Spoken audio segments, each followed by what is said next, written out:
to the August 19th meeting of BOHS number 6 board, and we're starting early tonight to spend a little bit of time in a planning or discussion mode of what we'd like to see ourselves do this year, any particular areas that people have interest in us getting into, as long as they're appropriate for us to get into those areas. And also I'd like to just take a few minutes in the start to go through the, we did this a year ago, and you know, we had some goals for the board, and I'd like to just quickly go through, and I think we made some good progress, but I don't think we did everything we said we were going to do, but I think we did make some good progress. So I'd like to just take a couple of minutes and go through and remind with those. And those may be some things we want to continue. I know there's a couple of items in that I would definitely like to see continue, more or less ongoing. And then we can talk about what's ahead of us for this year. I know there's at least 2 or 3 people that have a particular topic they'd like to talk about, which is great. And then perhaps we can kind of look by committee at some things that maybe people think that 1 or more committees ought to be working on this year. So that's amenable to everyone. It's a free and open discussion. So I went back and I looked at the, we had 4 principal goals that we came up with last year about this time. And the first one was board education, trying to once a month at one of our 2 meetings have some form of board education, and we kind of plan to rotate items of interest from the Career Center, BAMS, and the high school. And the ideas that we came up with back then were, some of the key ones were school improvement initiatives, technology integration, curriculum mapping, the math and literacy program at the Career Center, BAMS after school, phys ed program, and data evaluation. And I think we actually hit on a fair number of those. We did not, we didn't get every month. We got into the main budgeting and holiday season, and I think we had a couple of months where we didn't have board education, but we got that in about 5 or 6 times, and appreciate the administrators, you know, coming up with important and interesting topics to discuss, and I found them very useful. So I would lobby for continuing that, and we can do it as, you know, once a month. Try to schedule it once a month, but if there's cogent topics that administrators would like to see us get to before it's their turn, by all means bring them up. There's nothing that says we can't have more than 1 board education in the course of a month.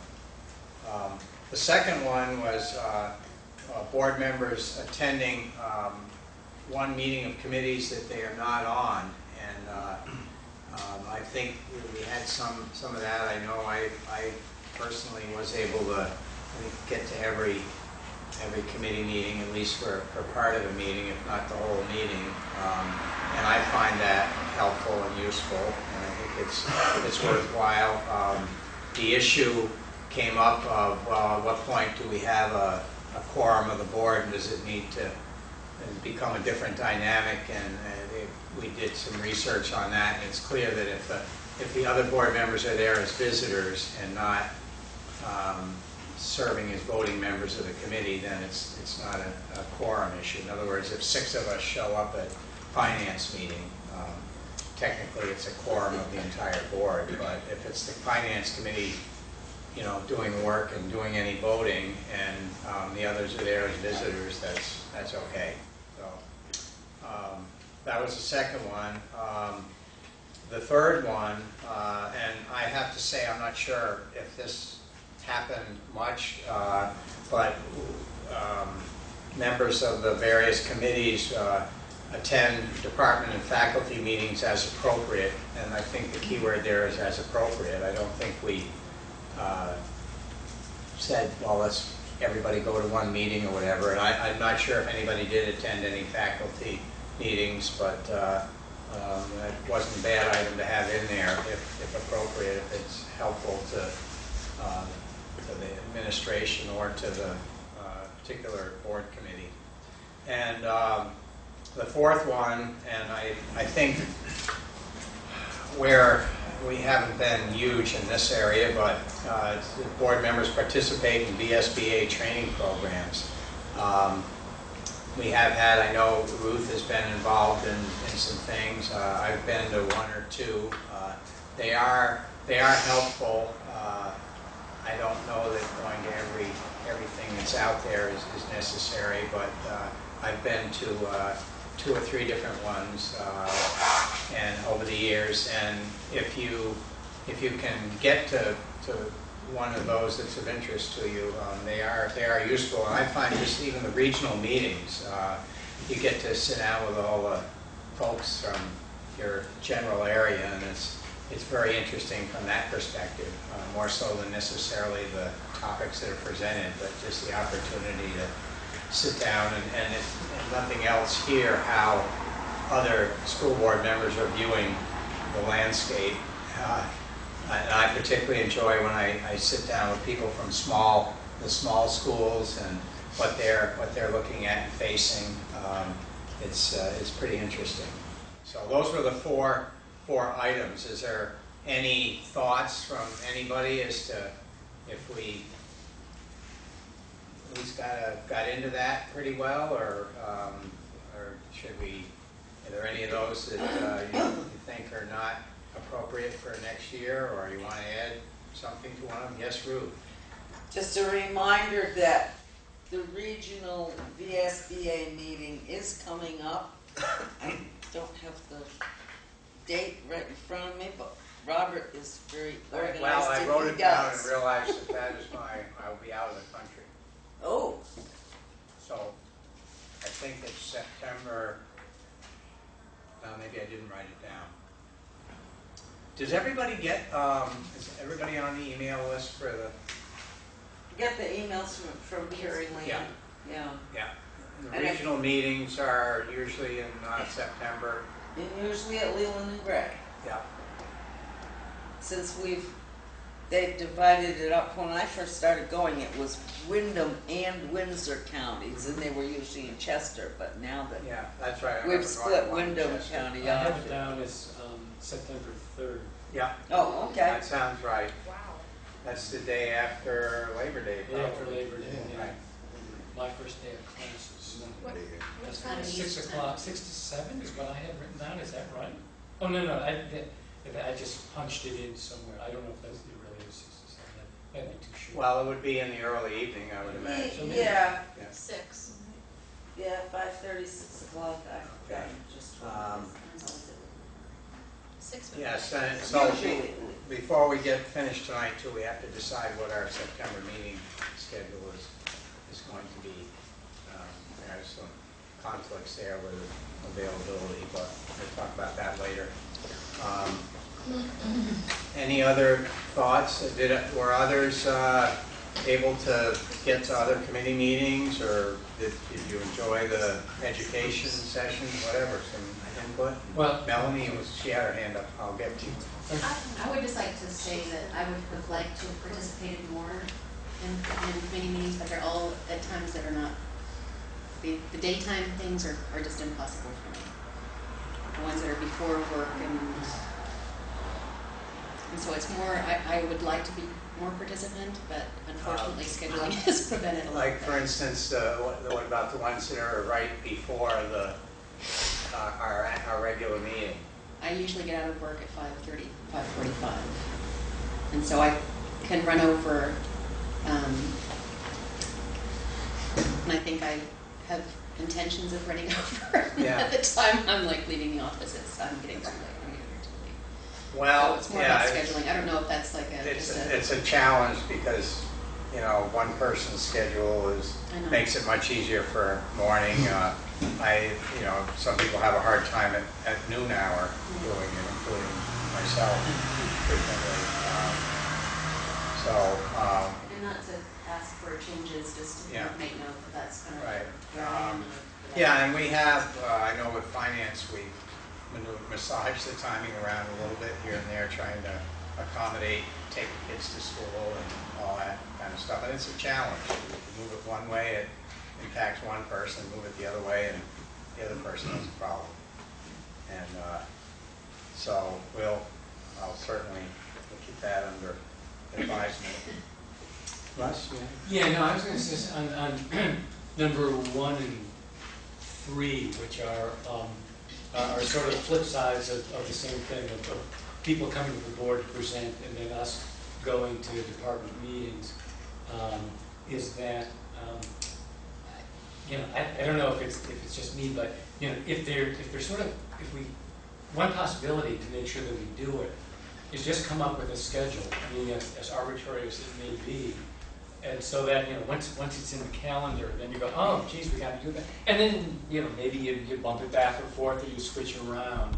But that may help ensure that that we actually follow through on that. Because I mean, we've all, I think, done both types of meetings. That they're different feels. If it's here, you know, with the camera and with the board and this formal thing, as opposed to going on, you know, the teacher's turfs or the administrator's turf or wherever it is, and we're the visitors as opposed to the other way around, that you get a different sense of things. And the TCC has done that sometimes in 1% fund reports and that type of thing. Actually, since I say 1% fund, you know, sometimes having more reports back, and we've had some reports back as to what happened in 1%. So you hear it, you approve it, great idea, but then how did it work? And was it helpful?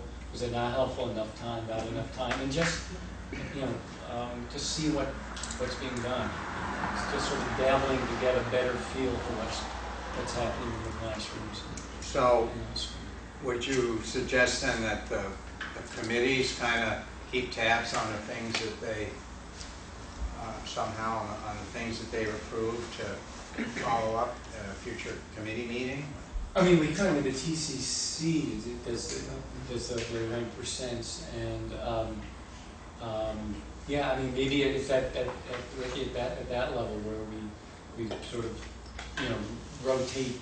Not we have to hit every department every year, but just sort of, you know, every 2-3 years we just sort of do a visit. I mean, part of this comes from my town board experience, where, you know, every few years we say, you know, gee, we haven't heard about how foreign language is going, or how this is going, and so, Yeah. you know, let's just get a report and hear what's going on. It's not, you know, it's just to hear what's going on, or to either to the full board. We didn't have the subcommittees there, or we would visit each of the schools. Just do it without any agenda and just to see what's going on. But scheduling it may make it happen more. Well, as that applies to our first objective, which was the board education, we did try to do that in the second board meeting of the month, so that, you know, it was somewhat consistent. But any of those things can fit under board education if it's just a particular department that people want to learn more about. You know, particularly one that's had a lot of changes, maybe. You know, those are the ideas that hopefully will have come to the surface for this year for board education. Sean? Yeah, what Russ just mentioned, I found really helpful in that was when we had the 1% funds from the various departments. We'd actually go to their venues. We then went to the math department, we went down to the music department, and then the TCC was given an overview of what they did during the 1% that they had. And it was fascinating. It was really, I felt as if that was, you know, as informative as, you know, meeting in the department. Because it was something very specific. It was something that the teacher had brought to the TCC previously for a proposal for 1%, and then to actually see it all come to fruition. It was really informative. And I think that would be a really good thing for the whole board. I know that we did it, that one time we went to the math department, to the statistics class, and there was another group of math teachers that gave a presentation. It was really good. And forgive me for my ignorance, but the committees I'm on don't generally do 1%, so that hasn't really happened anymore. That was No, we did it last year, and so we've done it, I'd say, for 3 years. And it was a really good opportunity for the board to, to be in the classroom with the teacher who did the 1% fund. Because they periodically do reports. If we had the report in their classroom, I found it very engaging.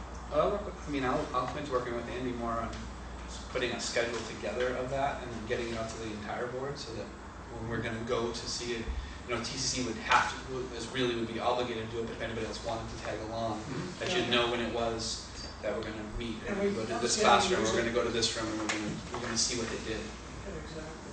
And we do it prior to our regular board meeting usually. Yep. And Steve. I think the teachers really appreciated the chance to have the board see what they'd done as well. And I remember the math department, when you guys went and you looked at the problem of the day and how they do recap prep. And those teachers came up to me afterwards and they just said, it was so great to have the board here. It was great they're in our classroom, we could really show them. They wanted more time, but obviously, I think using that meeting time that way is very productive for the staff. I think they like to see that. I got positive feedback too from the foreign language department. We did something about foreign language, looking at how they're using the iPads with the foreign language and stuff. And I forgot about that one. And that was another one that I ran into some of the foreign language teachers that I didn't really know, like in the grocery store or something, and they made comments about, it was so great to have you come, and we really appreciated you coming and spending time seeing what we're doing with the students. So. Has that happened in BAMS as well, or? Not that formally, Not I that formally, would no. say, yeah. I think reports are given at various committee meetings, but What I find is the committee meetings are too short because they're scheduled before this meeting usually.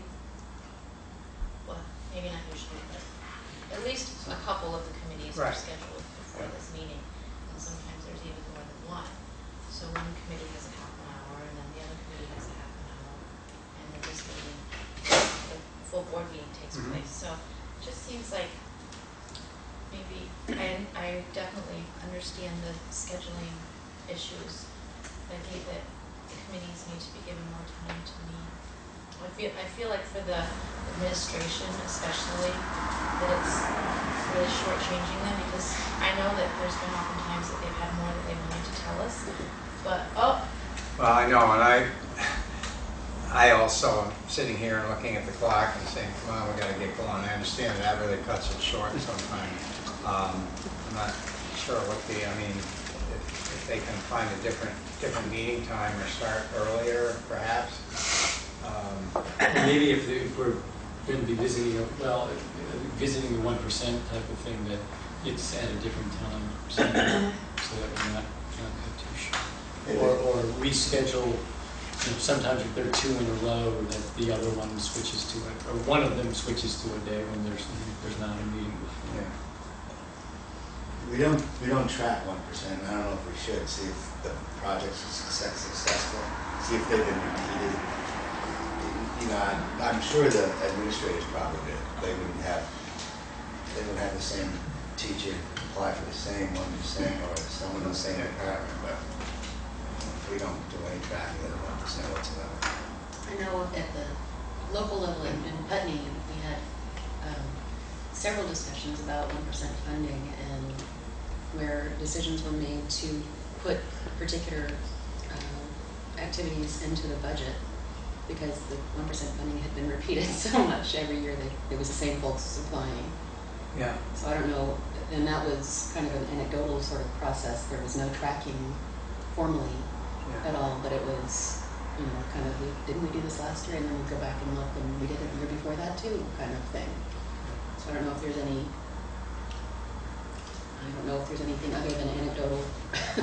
Well, that would seem like as the committee level, working with the administrators periodically to just get updates on, maybe not every one, but I personally like to see some more of these things happen a little more at a committee level, and I think that'll help a little bit. But that's a good idea to be, occasionally following up on this just to see how it works out. I assume administration, when you have 1%, you have a follow-up at some point. So, not that we don't trust that, but it's good for us to know if these things are working out as well.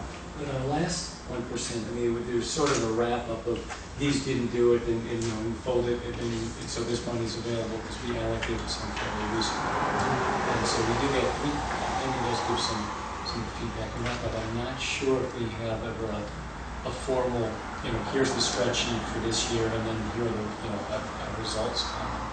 I think we can request that. Well, he My does sense is he that- does it financially, for Right. sure. Yeah, and he tells us. And he's actually, I feel as if Amy House is an excellent gatekeeper, because you have to, he looks at all the proposals, and then he makes some determination on his own about the validity, the amount of hours, the amount of days that are put into it. So, from my viewpoint, he does an excellent job. There's no way that we could do that. I mean, that's his job, and I think he does a very good job. And I know they do that at the BAMS level also. Yeah. That's other names.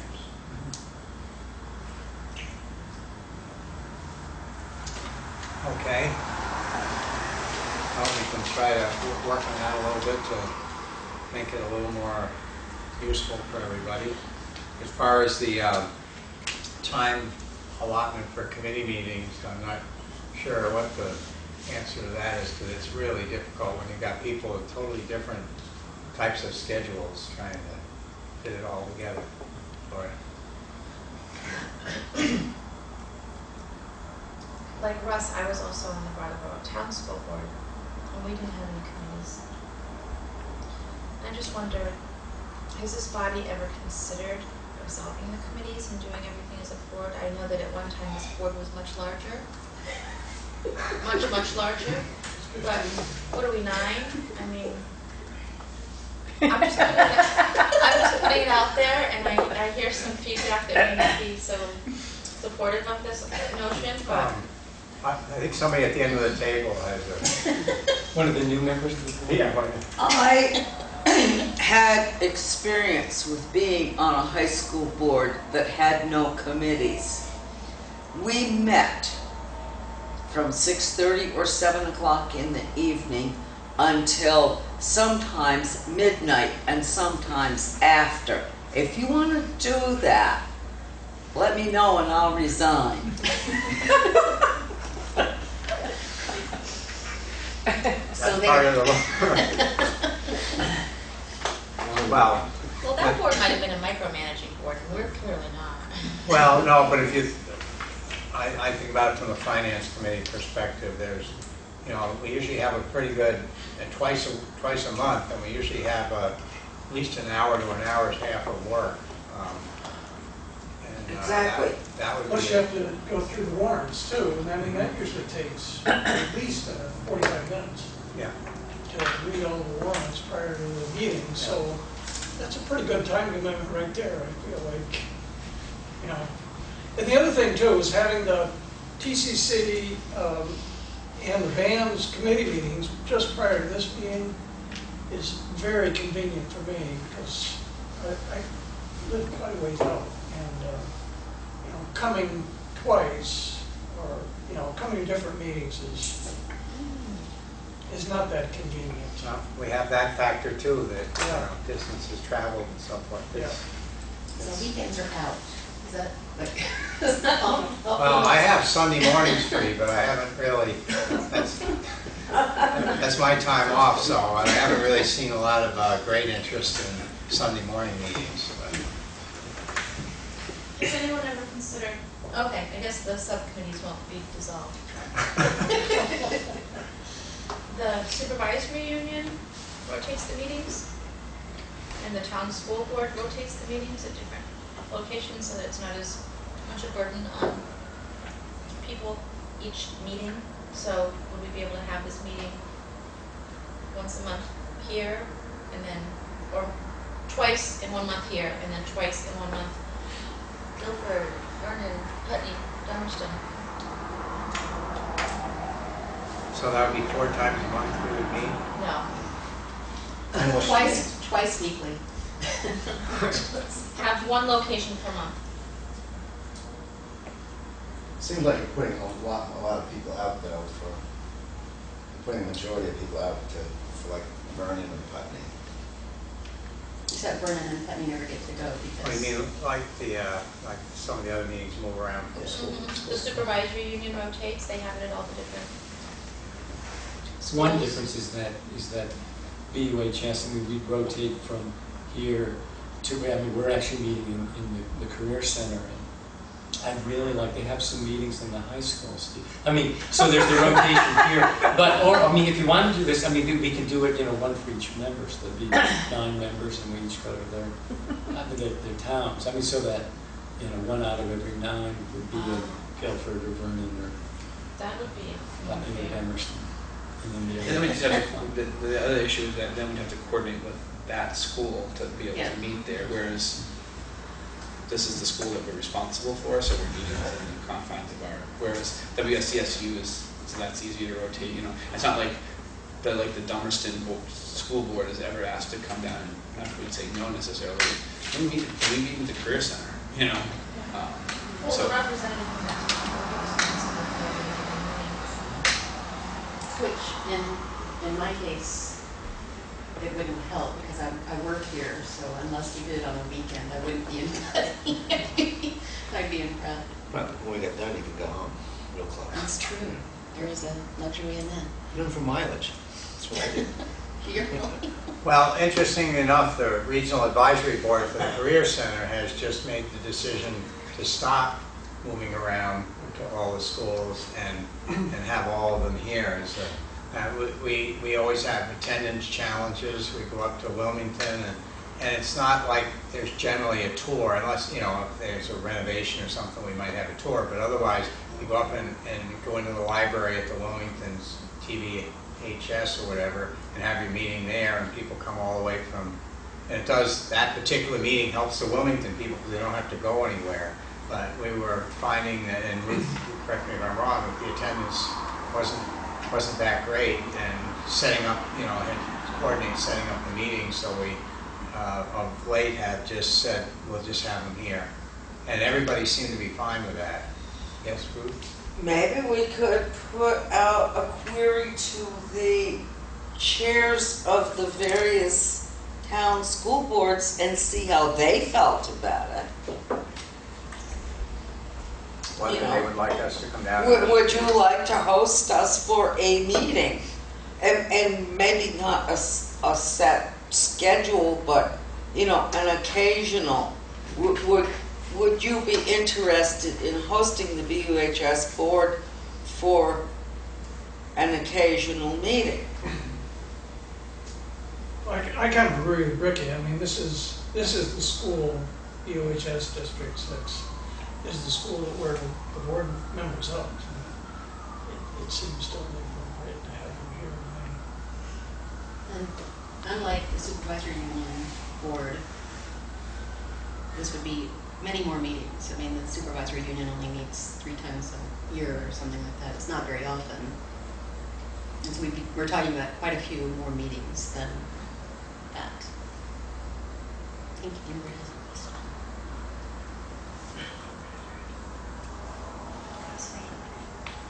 Are there any town boards that meet the same nights we do? Guilford. Guilford. Yes. Yeah, that's where Ron is tonight, I believe. Okay.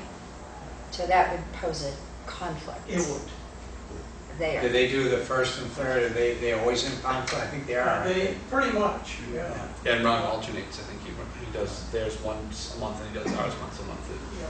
pretty regularly, unless something really major's happening. And one gets to the other. Yeah. So that would be an issue too.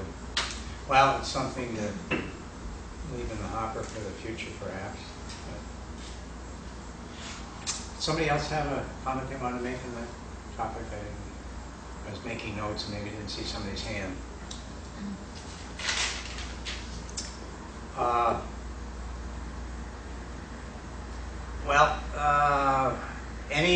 Anything, we have some ideas, we're getting along here, about 6:15, 45 minutes. I know there's a couple of ideas for what we should consider as goals for this year. As I said, I think we all pretty much agree that the board education piece is definitely worthwhile, and I'll try to keep on top of that. And again, there may be a month or two when it gets into that January craze of budget and December craze of 3 or 4 budget meetings a week for some of us. It gets a little difficult, and we want to keep the regular board meeting a little shorter, but we'll try to follow up on that. Board members are invited to attend other committee meetings if they can fit it in their schedule once in a while to see what's going on. How about anything for this coming year? Some ideas, Sean? Well, I go back to the third one, the department and faculty meetings. If there's ever anything that would be germane for a board member to attend, if we were notified of such a meeting prior,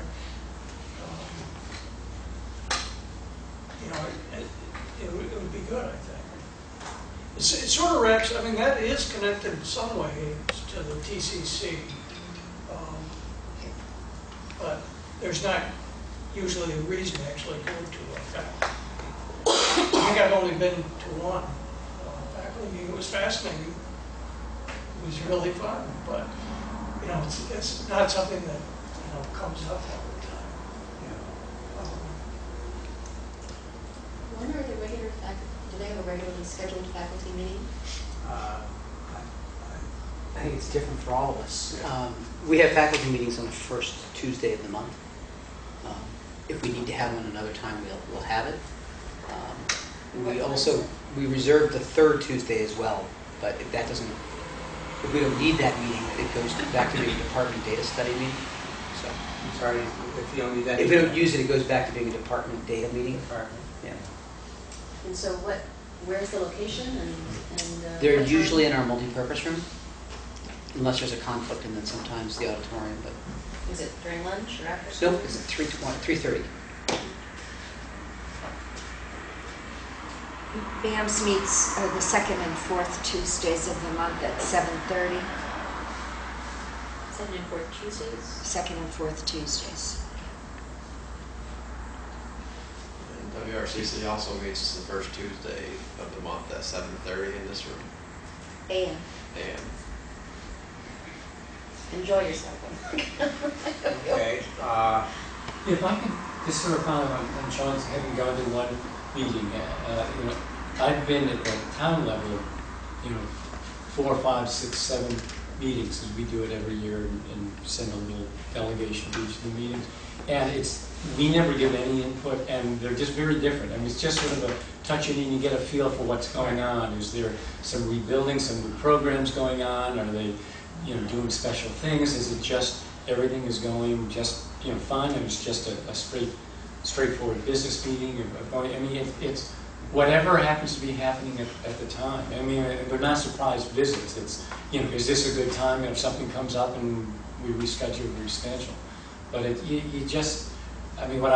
thing I liked about it is that I didn't have to prepare anything, but the other thing was that you just let the teachers and the administrators present whatever they wanted to present. If they wanted to present ideas, if they wanted to show accomplishments, or they just wanted to run a meeting, that's fine. It was just a way to sort of get a pulse of what's going on, and also get us out there so that, you know, I don't know all that many teachers, and I don't know how many teachers know me, but I think it's easy to become a faceless board of, you know, oh, you know, the board has decided this and that, where maybe it's not a board decision, it was an administrative decision presented, or maybe it was a board, but if we're not there, and I don't know, there's a distance that I think can be tightened up a little bit. Were you doing that as a warned meeting? I mean, you were showing up as a full board? No, we would do it as less than a quorum, so it would be just groups of 2, because we had 5, so 3 was a quorum, so it would just be 2, and we'd each be assigned, you know, make sure that we covered the 3 schools in the ES 2 at a time, and we just would be there. And I mean, there would quite often be questions for us, and you know, we'd respond to whatever's there, but so we wouldn't be speaking as a board because there wasn't a quorum.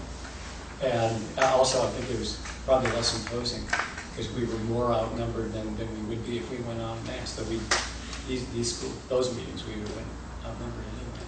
But they were just, you know, nice events to go to, and they were, you know, high times, low times, whatever it is. You're just there, you care, you want to listen, you want to hear, you want to see what's going on. Not to be part of the program unless somebody has a particular question that relates. Yeah, and again, sometimes there were very formal presentations of this is the rebuilding and this is what we're doing, and then other times it was just a meeting. So, Well, it would be the agenda would be based on what was going to be happening anyway, Oh, right? yeah. How did the mechanics of that, is that if we publicize, just we'll try to, I mean, I doubt there's going to be too many situations where all 9 of us are just going to happen to show up at one meeting. I don't think we have to worry too much about that. Could you just repeat yours are First Tuesday. First Tuesday 7:30. Yeah. at 7:30 Cusick, and BAM's is 2nd and 4th, Tuesdays at 7:30. I can actually send you, Woody, our meeting schedule for the year. okay. BHS is first Tuesday. We reserve the 3rd Tuesday if we need it, but the ones that is consistent is the first Tuesday. And that's Amber's at 7:30 and yours is at 3:30. And I'd like to add that, and I'm not going to speak for Steve and Michael, but it's probably equally true. On the alternate days, Tuesdays and Thursday mornings at 7:30, when we're not in faculty meeting, we have either action plan committee meeting, or our in-house leadership council is meeting, or departments are meeting. And what I send you will have the dates for all those various bodies meeting, and anyone is welcome to any of those meetings.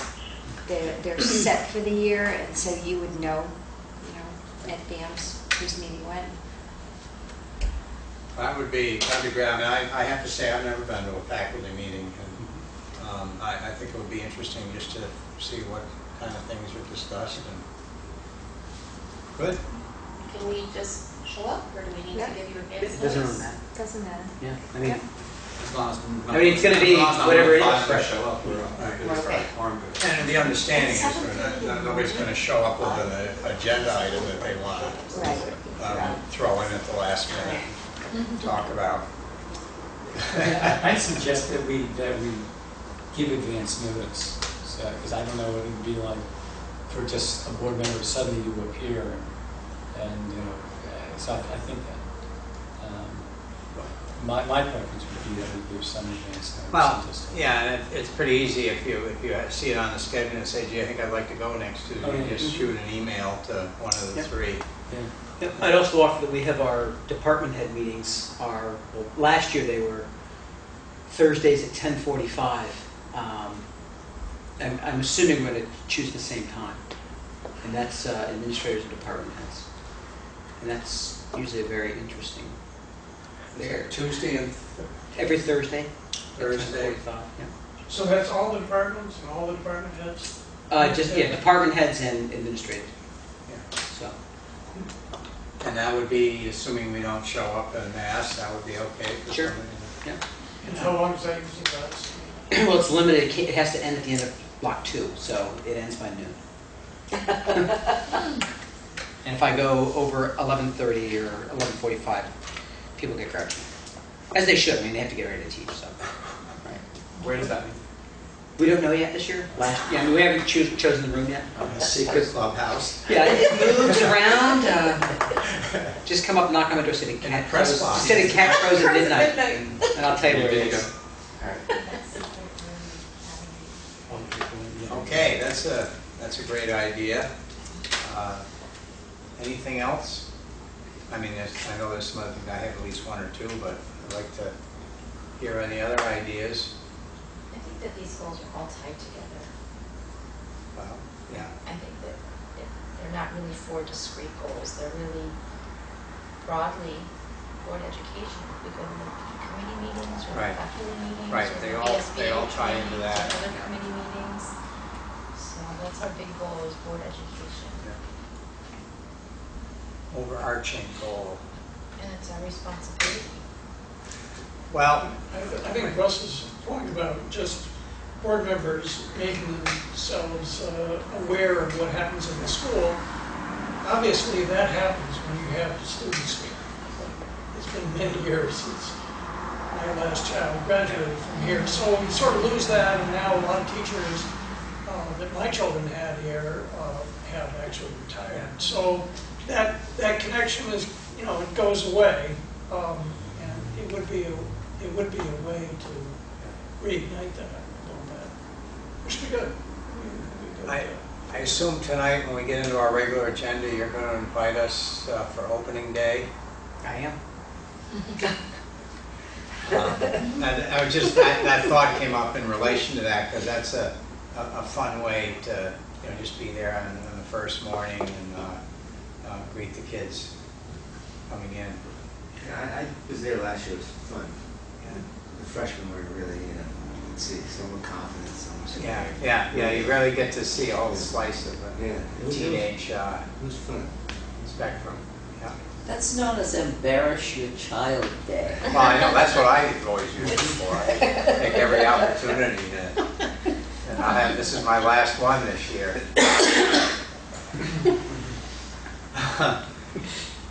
Well, one thing I'd like to, I've been thinking about some of these things that from some of these goals as more of some committee goals, and one thing that, and we've talked about this in finance, I'd like to see the finance committee work with administration and Robert to really refine our capital plan a little bit more with some more detail. We seem to get in a lot of situations where it's, all of a sudden this needs to be done, that needs to be done. I understand that happens, from time to time, but I just feel like our rolling capital plan needs to have a few more holes filled in it.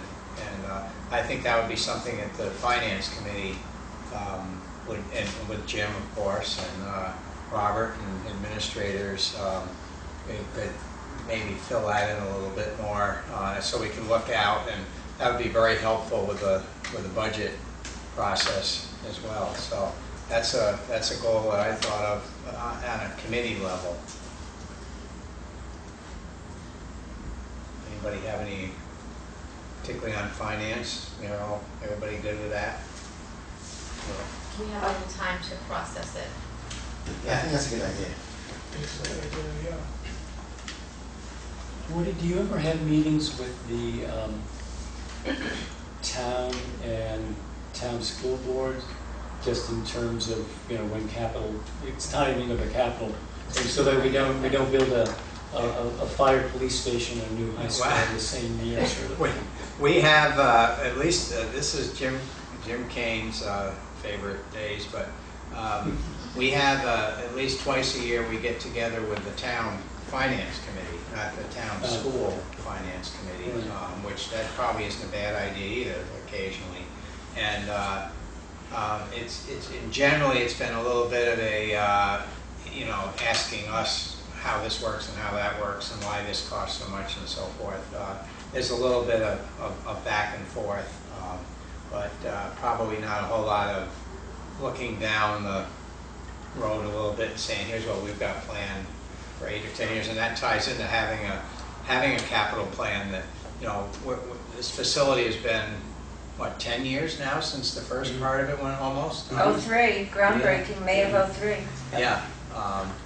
So, you know, we've got things like the heating plant. I mean, there's some things we're gonna have to start putting some money into. And it'd be nice to be able to look out a little bit. And sure, things get more, every year you adjust it, but you keep rolling it one more year out.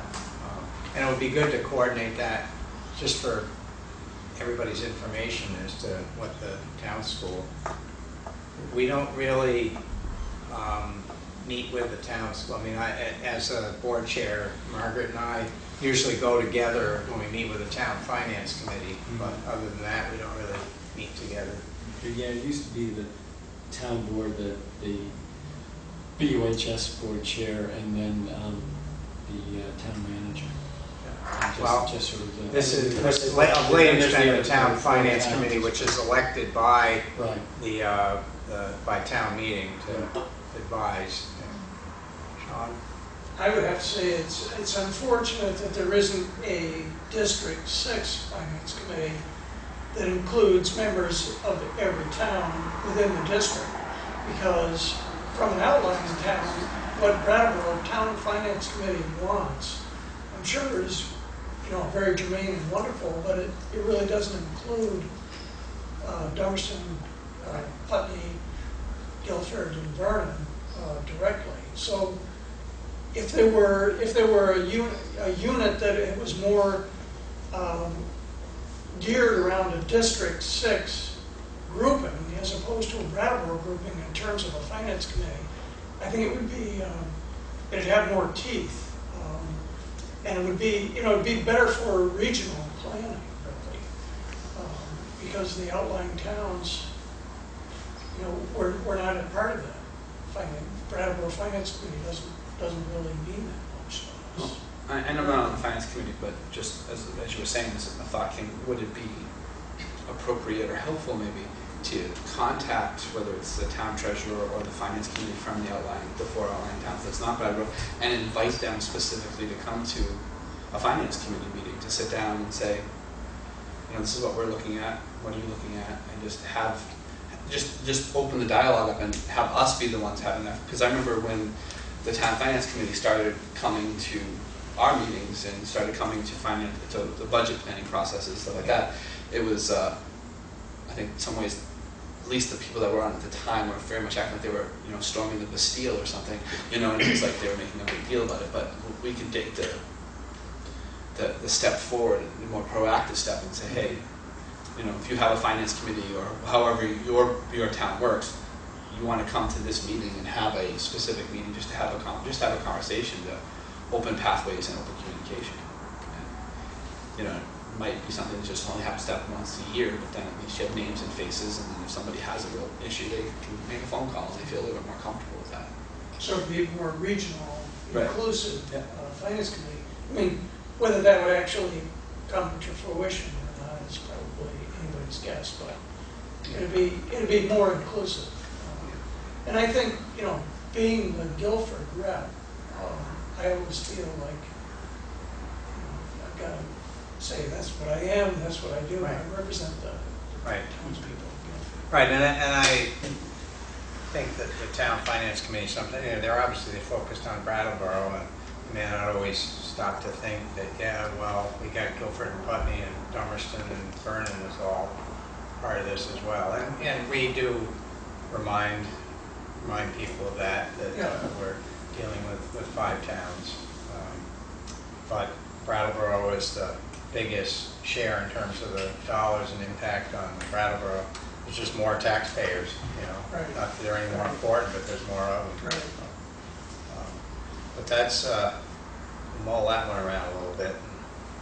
Communications are good because it avoids a certain amount of speculation that goes on and chat around town and so forth. We can keep everybody in the loop as to what's planned. As a representative from Dummerston, I second everything that Sean has said. That Okay. Guilford needs a bigger voice. That the outlying towns should not be Oh, I'm forgotten sorry. by Brattleboro. Yeah. Right. Yeah. And I feel We very are there. comfortable that the 4 people sitting from there down will make sure that their towns are represented, and if us Brattleborians get carried away with our importance and power. Actually, when we could reduce the Or 4 to 8, and it would be equal. I'm willing to give up a Brattleboro representation on the you stay finance right there. committee. My brothers and sisters from Berlin Whitney are outlying towns. Before they storm the Bastille. Yeah.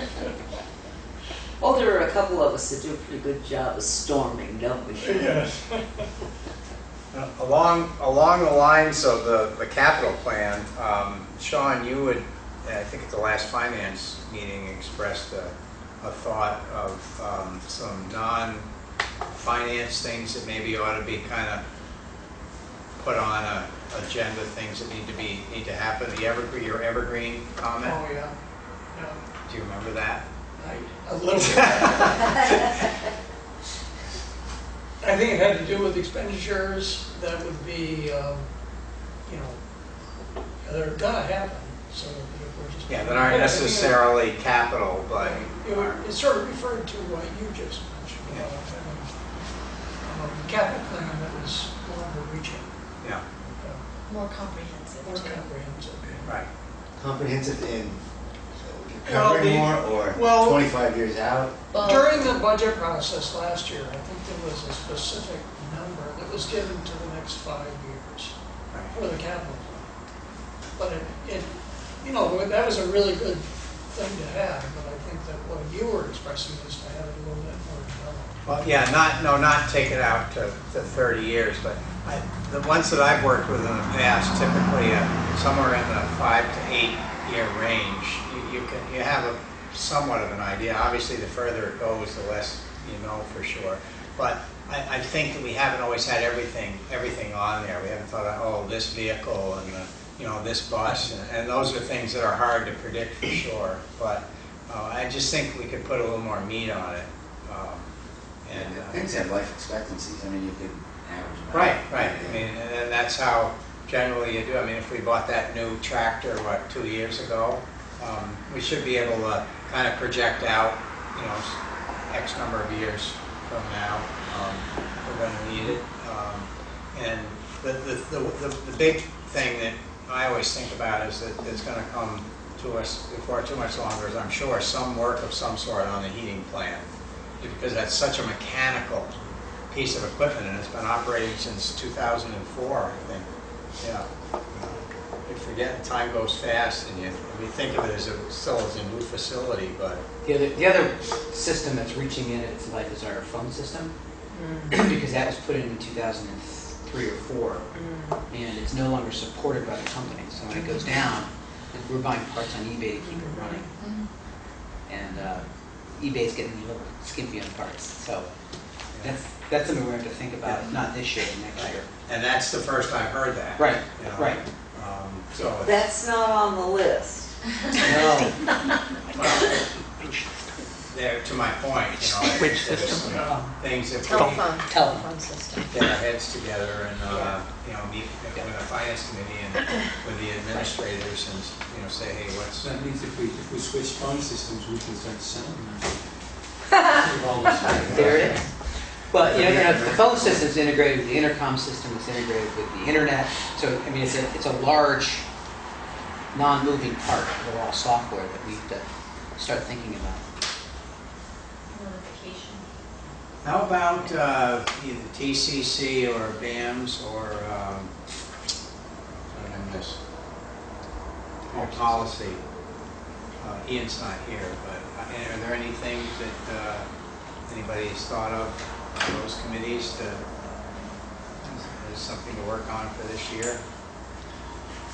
I mean, I have something that might fall under the auspices of TCC, just because but it might not. Also, it's kind of controversial and provocative, and I know I'm doing that as I say it, as I bring this up. I know I'm going to be stirring some pot, and it's more than a 1 year thing, but it's related to the school calendar, the school schedule. And I've been thinking about this for years. It's been bouncing around in my brain. And one of the things that I'm constantly hearing about is lack of instruction time, or lack of consistent instruction time adds to deficits in learning. And when you look at the school schedule, there's lots of inconsistency within the instruction time, and there's it feels like it's more limited instruction time. So that's one of the concerns that I have. But also this year, when the schedule came out in the summertime, I've gotten at least a dozen phone calls from a dozen different parents going, "Is this schedule for real?" The fact that, like, for instance, this fall, that the 8th graders, the 10th graders, the 11th graders, the 12th graders are coming to school for 1 day and then they have a long weekend. They're like, "Are you kidding me?" And the fact that the entire week of Thanksgiving is now off for students is another one that I've gotten complaints about. I've gotten a dozen complaints just about the Thanksgiving week alone. So I don't know what the fix is, but I just feel like if we want to have better instruction time and more consistent instruction time, that's tied to the school calendar. And I know that it's also tied to the teacher contracts and how many days, and it's a bigger process, but it's also something I think they can think about. And then just sort of anecdotally, more than anything else, at my job, we just finished our 8-week summer program, and we have a number of staff that worked for us this summer full-time who work in the school system, not just in this school, but in other schools in the district, and they couldn't handle working a 40-hour work week. Because essentially, and I said to a couple of them, I said, "You've been spoiled by a school schedule. You don't have to work 40 hours a week for 2 weeks in a row, or 3 weeks in a row, without having some time off." You know, and we had people calling in sick and everything else, and it was literally 8 days, 8 weeks, 40 hours a week, and they couldn't do it. So I think that's just sort of a symptom of an issue, you know. But I'm concerned more about the instruction time and the consistency, especially when you're dealing with kids that aren't getting a lot of consistency at home, and special ed issues and things like that. Consistency matters. And when it's, oh, this week you have Monday off, and 2 weeks from now you have a Tuesday off, and a couple weeks after that you have a Thursday and a Friday off, and you know, it jumbles the consistency. So it Down really with wouldn't necessarily. holidays. I thought this was going to be controversial. Jesus. I think it will be controversial for some. Well, Ricky mentioned it to me before. The first thought you always have, well, yeah, we have a contract and we have, but it would be maybe the same number of days, but could be a shorter time from beginning to end if there weren't as many days off in the middle, perhaps. Mm-hmm. I just have a question. How is that scheduled, and who actually generates that schedule? Can I speak to that? Steve, I'm sure wants to as well. Well, there are many moving parts that come together to formulate that schedule, including what's going on through the State Department of Education, and then what the regional schools that feed into the Career Center are doing relative to their schedule too. I wish Ron was here for this conversation, because he would be able to speak eloquently about all the moving parts that factor into it. And teacher contract has been brought up. There are constraints clearly within that teacher contract in terms of we can't start before a certain date in August, and we end typically before July 1. We're fortunate that we end before July 1. There are Massachusetts schools that are going almost right up to it, have been because of weather events. And then there is necessary in-service time for teachers to come together and work collaboratively together, and that's really critical to their functioning as effective teachers. So all of that factors into decisions about the schedule.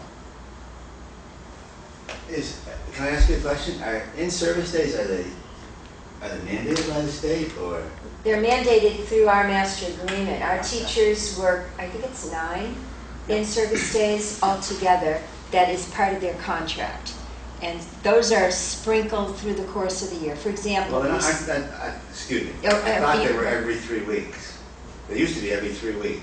yeah, we've changed that this year. If you look at the calendar in September, other than Labor Day, there are no non-student days in September. And we did that as a body in reaction to noticing last year, the year before, it was too disjointed, the start of the year for kids, for example. Well, and I think in a lot of ways, this year, with the exception of a couple things that I mentioned, this year's schedule's considerably better in that regard than in past years. I mean, one of the things that I'm glad to see that came off the school calendar for this year is the state teacher convention. And I don't know if they're still having a state teacher convention, but historically the state teacher convention was always in Burlington, and very few, if any, of the faculty from here actually ever went to it. So it's just a long weekend for everybody in October. You know what I mean? Yeah. But I was glad to see that go away personally. The other, more of a community issue is that the October, it's often called Columbus Day weekend holiday, which is a holiday in surrounding towns, hasn't been for us. And then Veterans Day holiday. This year, for the first time ever, it becomes a holiday. We lose a lot of kids during those long weekend holidays. Families are using them.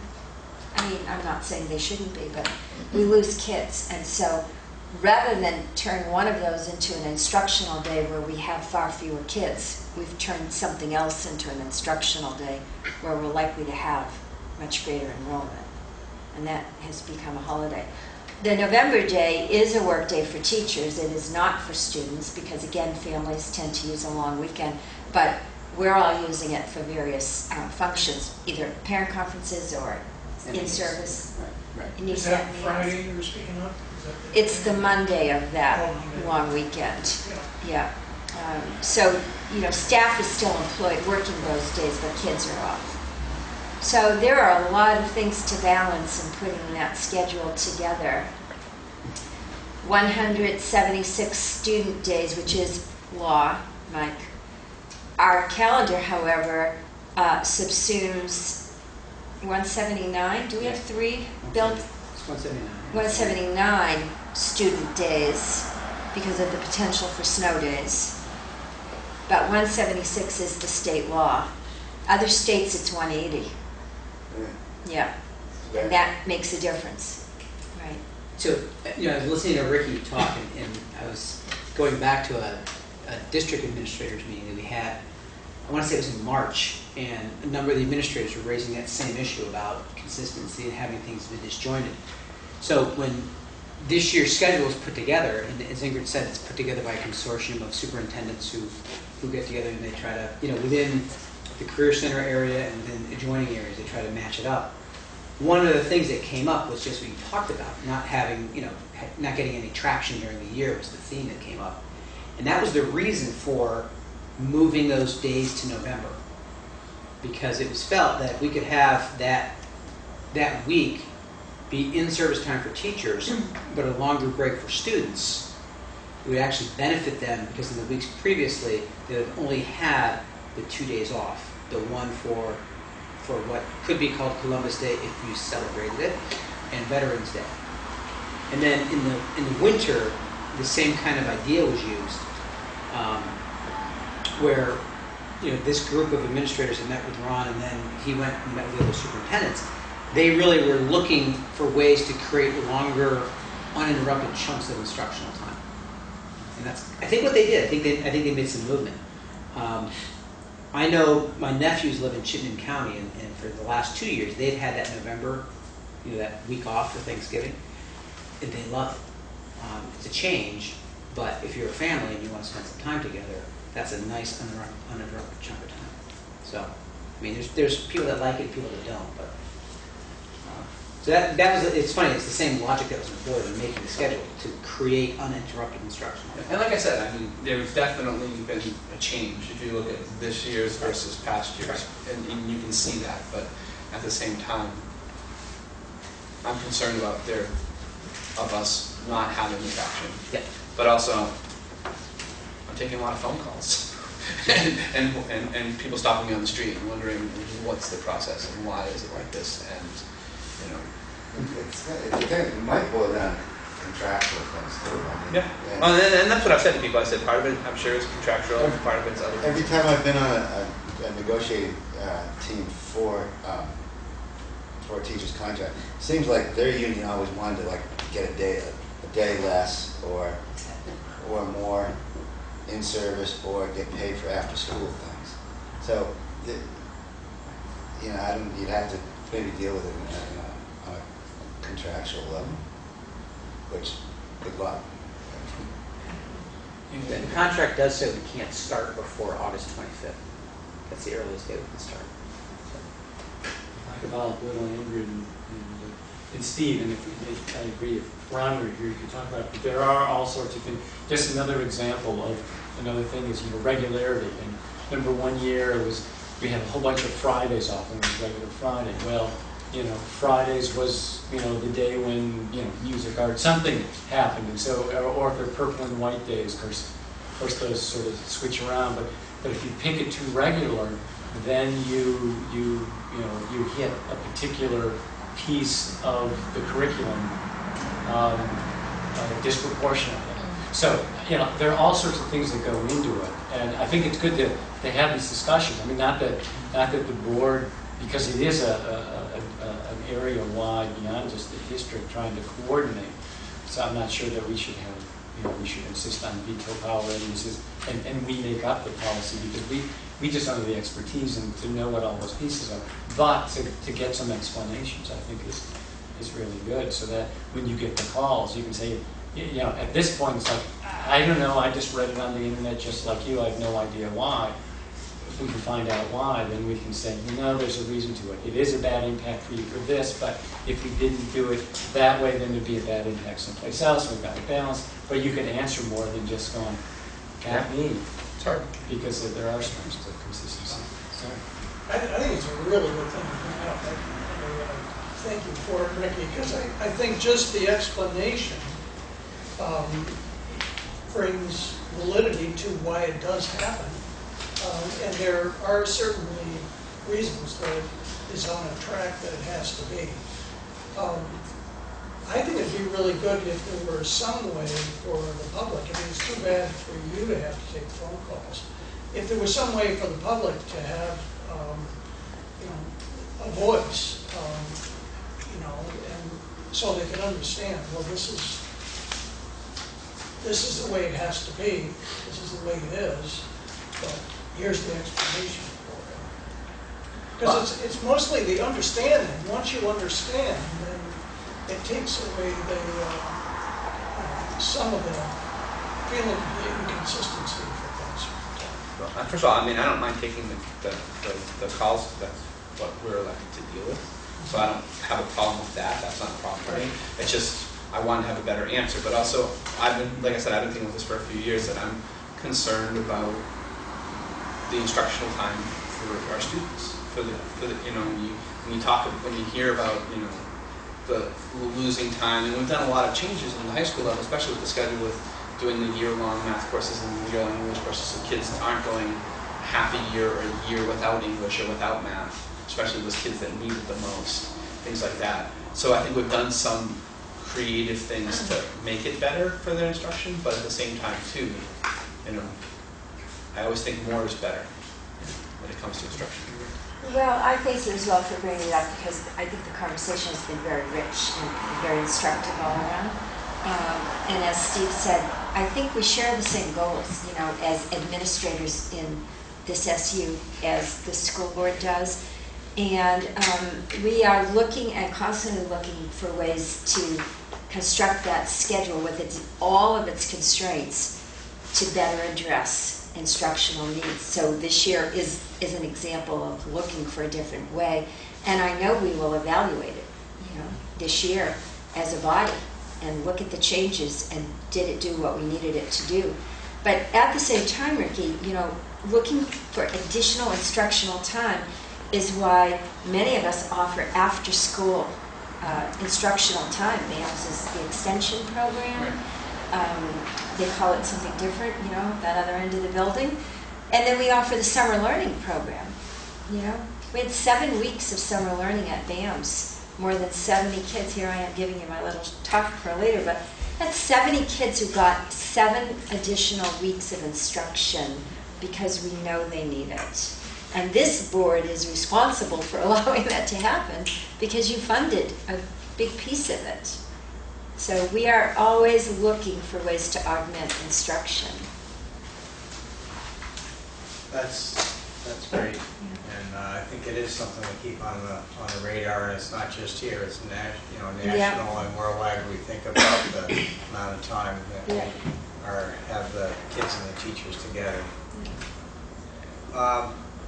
If somebody else has anything, burning new idea, we can bring it up. But otherwise, we're at 6:55, and I'd like to have a short recess. I believe the BAMS committee has a couple of quick items that they want to take care of, so is that okay? Sure.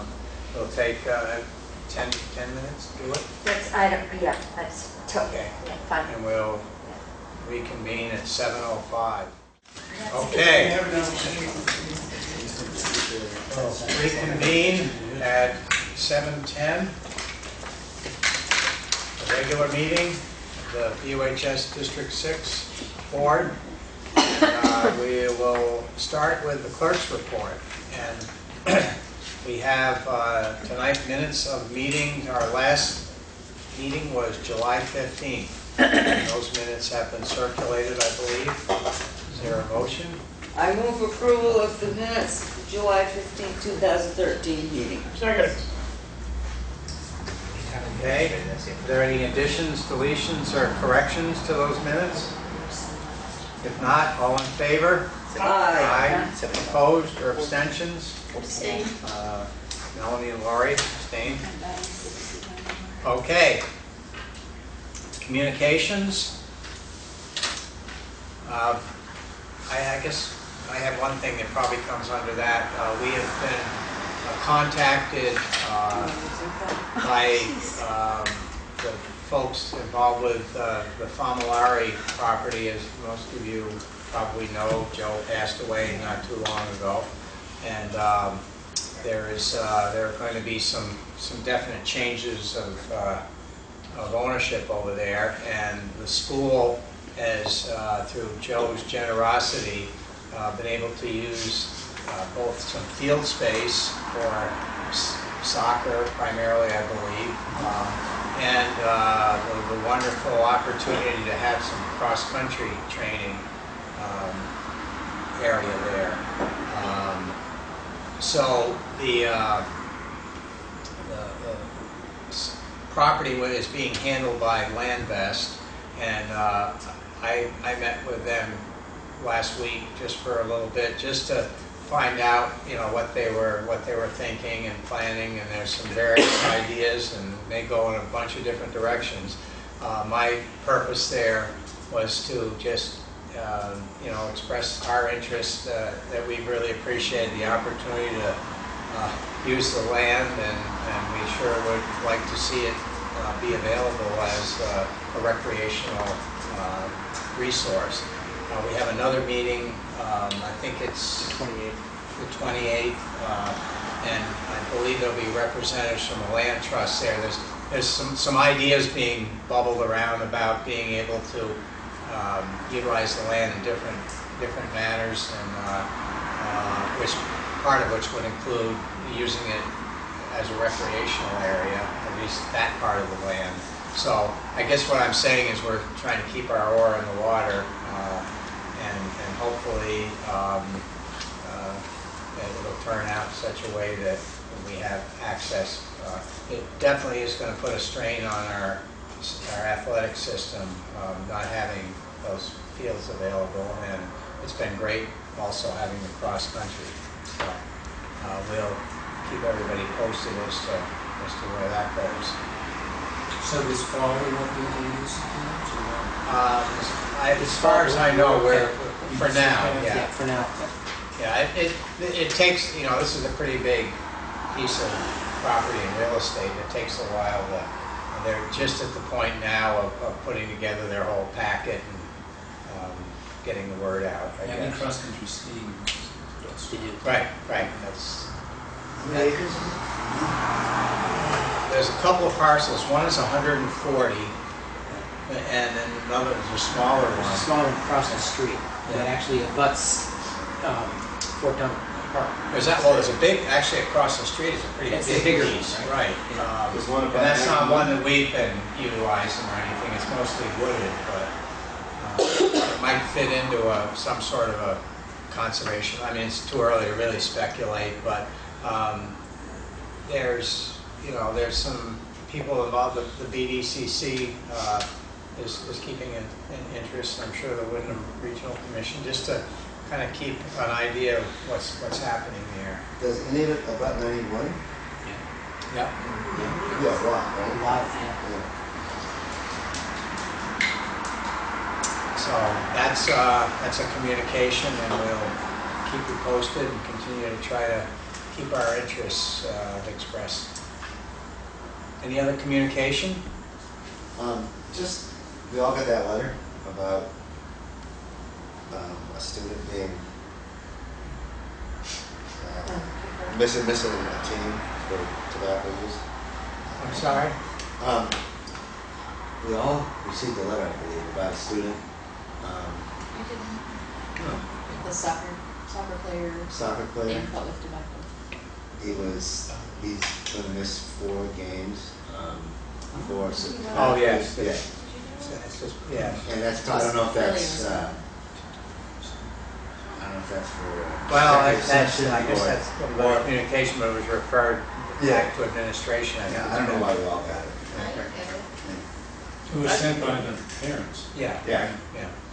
Well, that sometimes happens that everybody, not too often, but sometimes it happens, and it was definitely followed up by the administration. And short of an appeal to the school board, then I think it's.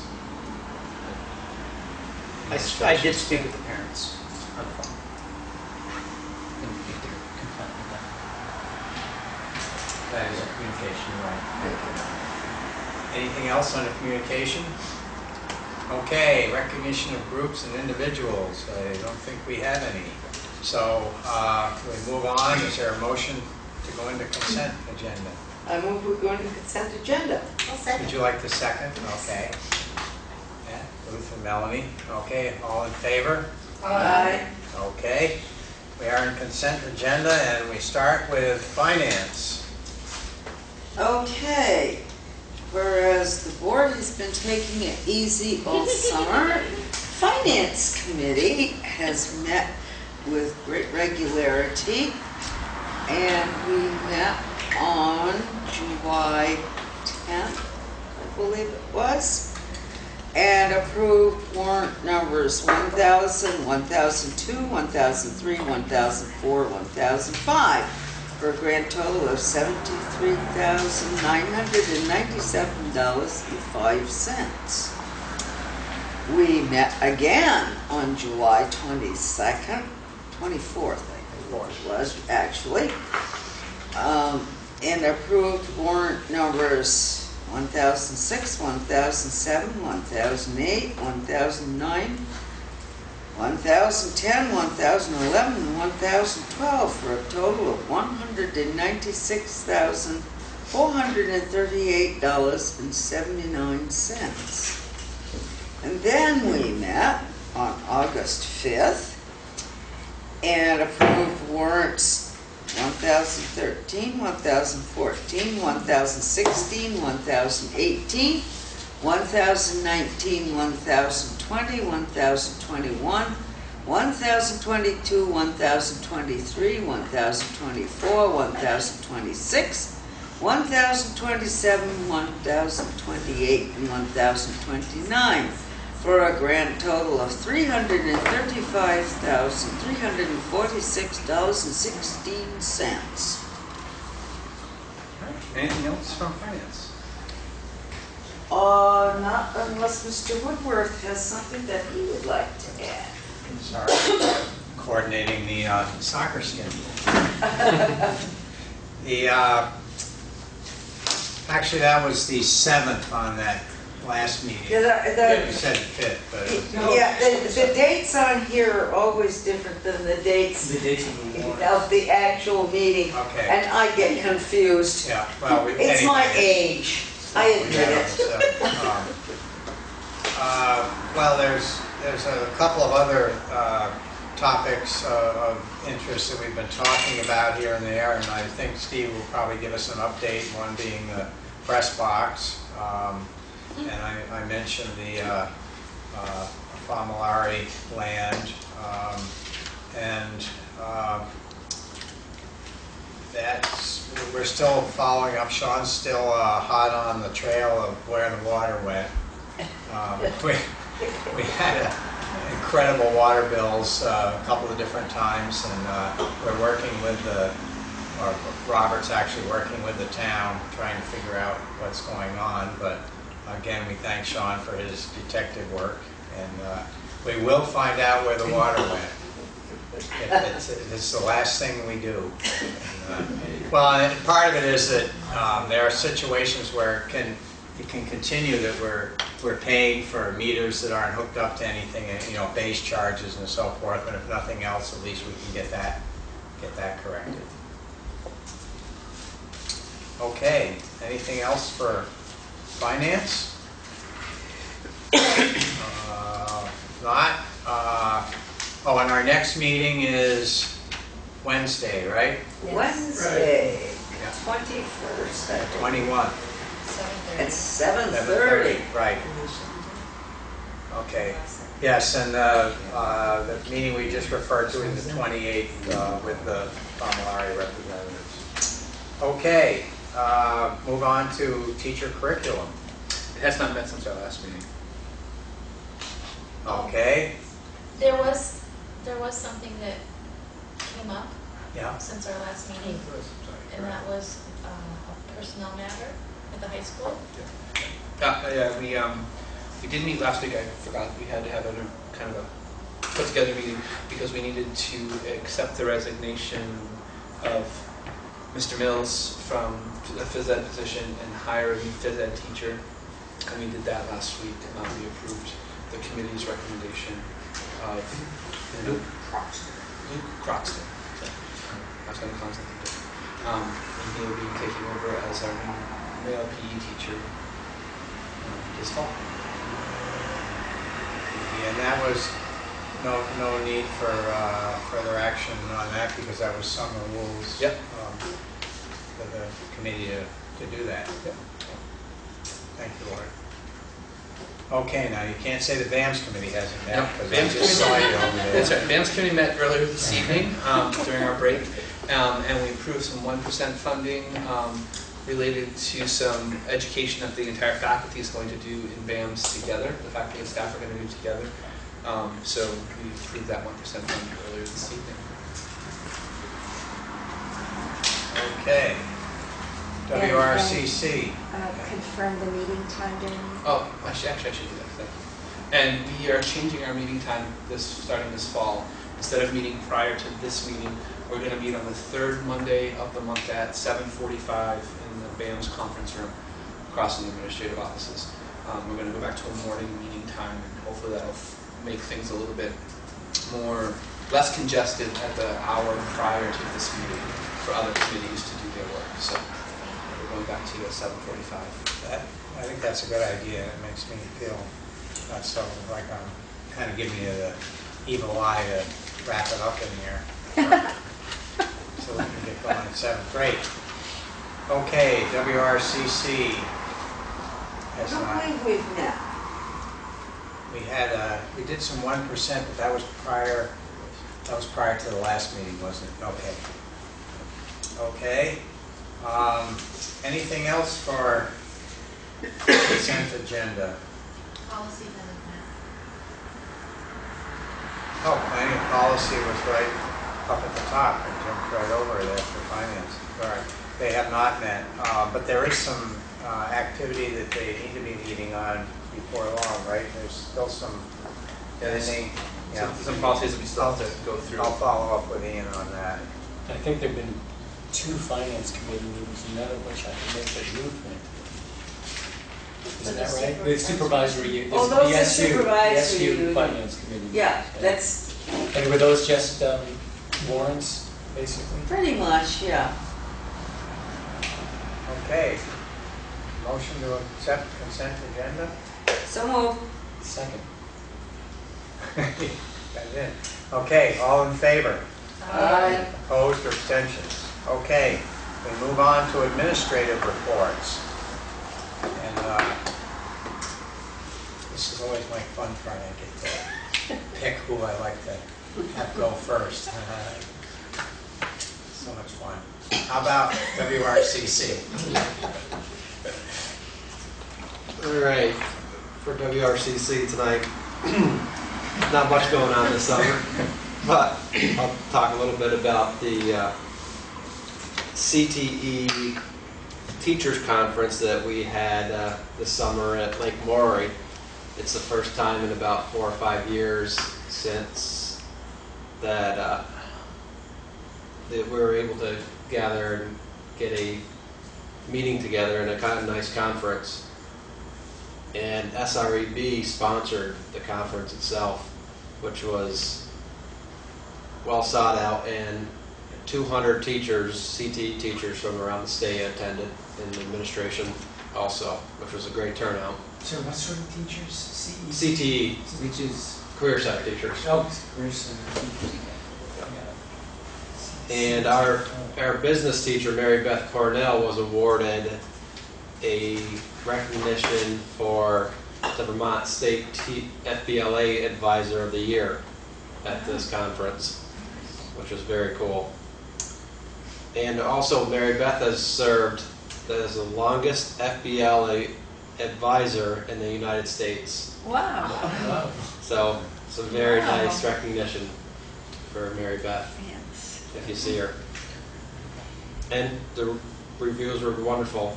And I could not attend because my son was born the day before it started. Congratulations.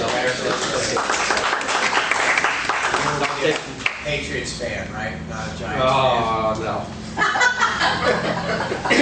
He already has New York Giants bibs. fan. Oh, Jesus. It's good. It's something to spit up on.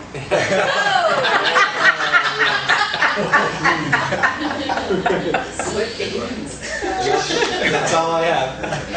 That's right. I'm not sitting over there. I've been taking some crossfire, so I'm glad I'm over on this side. And we're all ready to go. We got staff all lined up. Yep. And 3 all days our of equipment. in-service. Great. We're ready to go. Do the summer meals this year? No, we did not. Did not. So what happened? Did somebody do it? Somebody else took it over. Boys and Girls Club. No, And I the think town it was school the is BAPC. BAPC. BAPC, Brattleboro Area Prevention Coalition, I think was the lead agent. That was the WSCSU. SU is the lead agent? So who actually did the work? Cafe They- Services. Cafe They Services. contracted with Cafe Services, yeah. Services to actually make the meals. And they used the Hideaway restaurant as well. And So usually nice when- collaboration. Yes. And we have, who's going to report on the summer construction project? As part of it was the kitchen flooring, or is that just an update on those things? You should talk about that one, Yeah. okay. Sure. All right, well, why don't we move on to Okay. the high school? So our big news this summer was our summer school. And in September, I'm going to ask the teachers and the coordinator, Rhonda Weingarner, and a couple of students to come give a more complete report. But it was a great program for 4 weeks. We visited colleges, we visited area businesses, and so students got a real good idea of college and career opportunities, both in the community and outside the community. Many of our students, especially some ninth graders who were in the program because they had been unsuccessful in one or more of their courses, actually came out with a clear career plan and an idea of what they really wanted to study. They did capstone projects on August 1st and 2nd, and I got to sit in on some of those, and they were phenomenal to watch what the kids learned and how they did. And the teachers were great, and so I'm not going to steal their thunder and let them come and present, but I really needed to tell you how great they were. I mean, it was How phenomenal. many students? A total of 21. So we had a capacity of 30, and for a first year, that's pretty good. So we're pretty happy with it. So you're gonna have them come to, They're going to come to a board meeting, yeah, okay, and kind of share what they did. yeah, great, you Um, just let Barb know that when. Because it was a wonderful program, and a lot of the credit has to go to Rhonda. She really worked hard. She's a counselor at the high school. She took it on and went with it. Fall sports have started, and today was the first day for practice of all sports. Football started last week, and turnout is good, and we're ready to go and see how we do this fall in all of our sports. I would invite the board on the 29th and 30th next week. The 29th is freshman first day. The 30th is the day that all students start, 9 through 12, and also 7 and 8 on that day. The 30th? Just 8. On the 30th? 7 starts on the 29th, Right. same as grade. Yeah. Oh, And then everybody is the that what next you day. said? Right. Okay. And I would invite the board to come and stand outside and greet our students, let them know who you are. As Mike said earlier, it's a great opportunity to kind of see the students coming in on the first day. And as Bob pointed out, it's a good opportunity to heckle those that you know. But the teachers appreciate having board members there, so it would be great if board members could attend that. Next Monday, when teachers start, we're going to begin looking at the Common Core as a whole faculty. We have a consultant named Meredith Lieben coming in, and she's going to begin the morning by doing a little bit about the Common Core standards, what they mean, how do we teach to them, and then in the afternoon, she's going to do some specific work with literacy in the Common Core. And I'm hoping that in September also I can have the board take a couple of practice questions from the 11th grade literacy test and the 11th grade math test. What? Yeah, there's a practice test online, and so I thought it would be a good opportunity for us to sit down and maybe do a couple of questions together. On TV. Sure. We can go to executive session if you need to. I was told they're working. What I'm impressed with in terms of the questions is they're very comprehensive. Some of the performance tasks are quite involved for the 11th grade. So I'd really like you to kind of get a look at those practice questions so you can kind of see what the students are doing and see the actual screen that the students will use as they're taking the exam. That may be helpful to kind of see what we're looking at. Steve, if I could just ask a question, and this may not be the time to fully discuss, but I think you said that the morning session would be how to teach to the test. And that always raises little light bulbs, because, I teach and I test, but I teach and then I test what I teach, and I understand. It's going to be an overview of what the Common Core standards are, both in math and literacy, and then a deeper look at the anchor standards, and not to teach the test, but how to teach with the Common Core and those standards in the front of your mind, rather than thinking about how are you instructing, where does your instruction fit in with, like if you're a 10th grade English teacher, how does that fit in with what they've done in 9th grade? What do we need to adjust in 9th grade to make sure they're ready for 10th grade and 11th grade? So more that getting a sense, especially at the high school, of what does that vertical alignment look like as they're looking at the standards? I think it's an important session to have, but Yeah. At some point I'd like to have a time when we can, after this, where we can talk about that. And Sure. I know I've done this with recaps and other things about are we stretching to changing the way we're teaching because there's a new test. And I know the Common Core is based a lot on what we've already done, Right. but how much it's stretching. And I know New York City's scores plummeted once they switched to the Common Core this past year, and just sort of why and what the changes are, and how valid is the test in an educational way, and is it going to be helping us or is it going to be restricting us, and you'll give solid predictions as to what will happen to Child Left Behind Act. I assume you have an inside Right. line on that. Ask me in 2016, I'll tell you.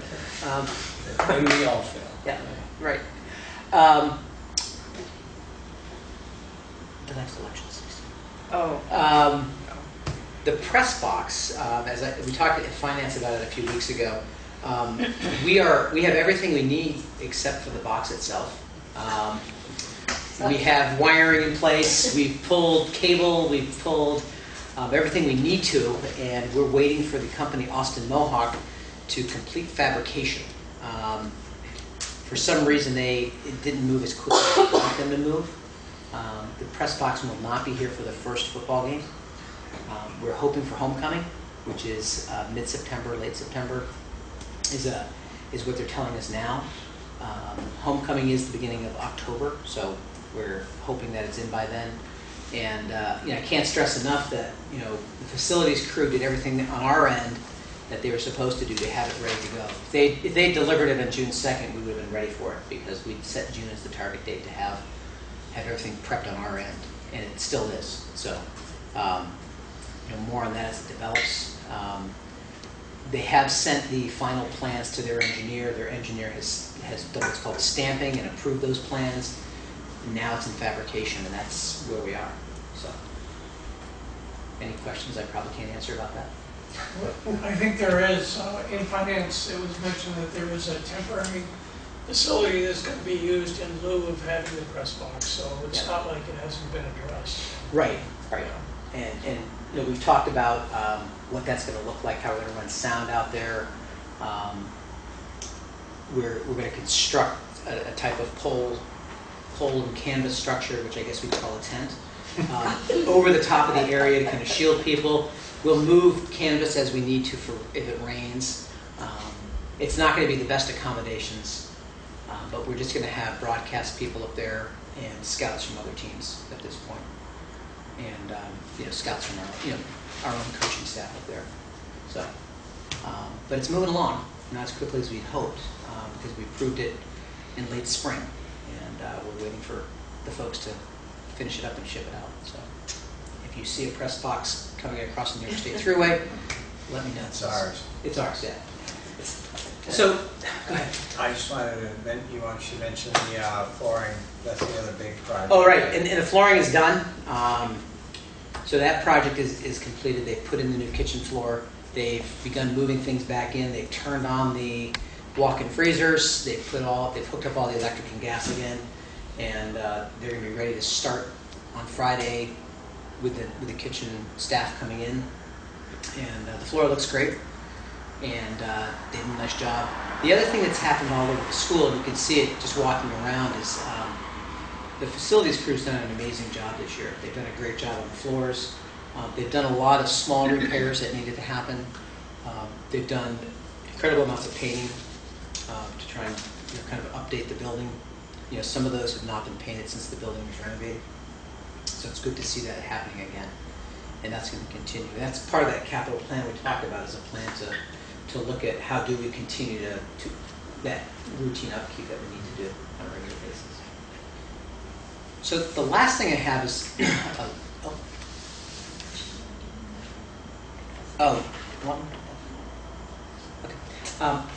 I've been told tomorrow we are going to actually do a thank you luncheon for all of the people that work here in the summer, the facilities crew.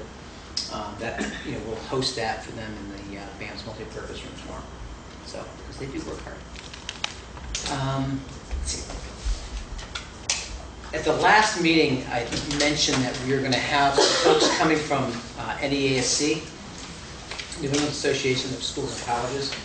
And I was hoping by now to know who our committee chair was going to be and to get a better idea of the calendar. But I did, in our workbook, I did find a sample schedule. I want to take the board through it, just so you can see how involved this process is and where board members can be helpful in this process. The times on the sample are really intended for a school that begins earlier than us, and that's one of the conversations I have to have with the committee, the idea that we do start at 8:45, not 7:45. On November 17th, which is a Sunday, the committee will arrive. They're staying at the Putney Inn, and they'll arrive and check in there. Then they will have their own meeting at the Putney Inn, and then they will come here at 1 p.m.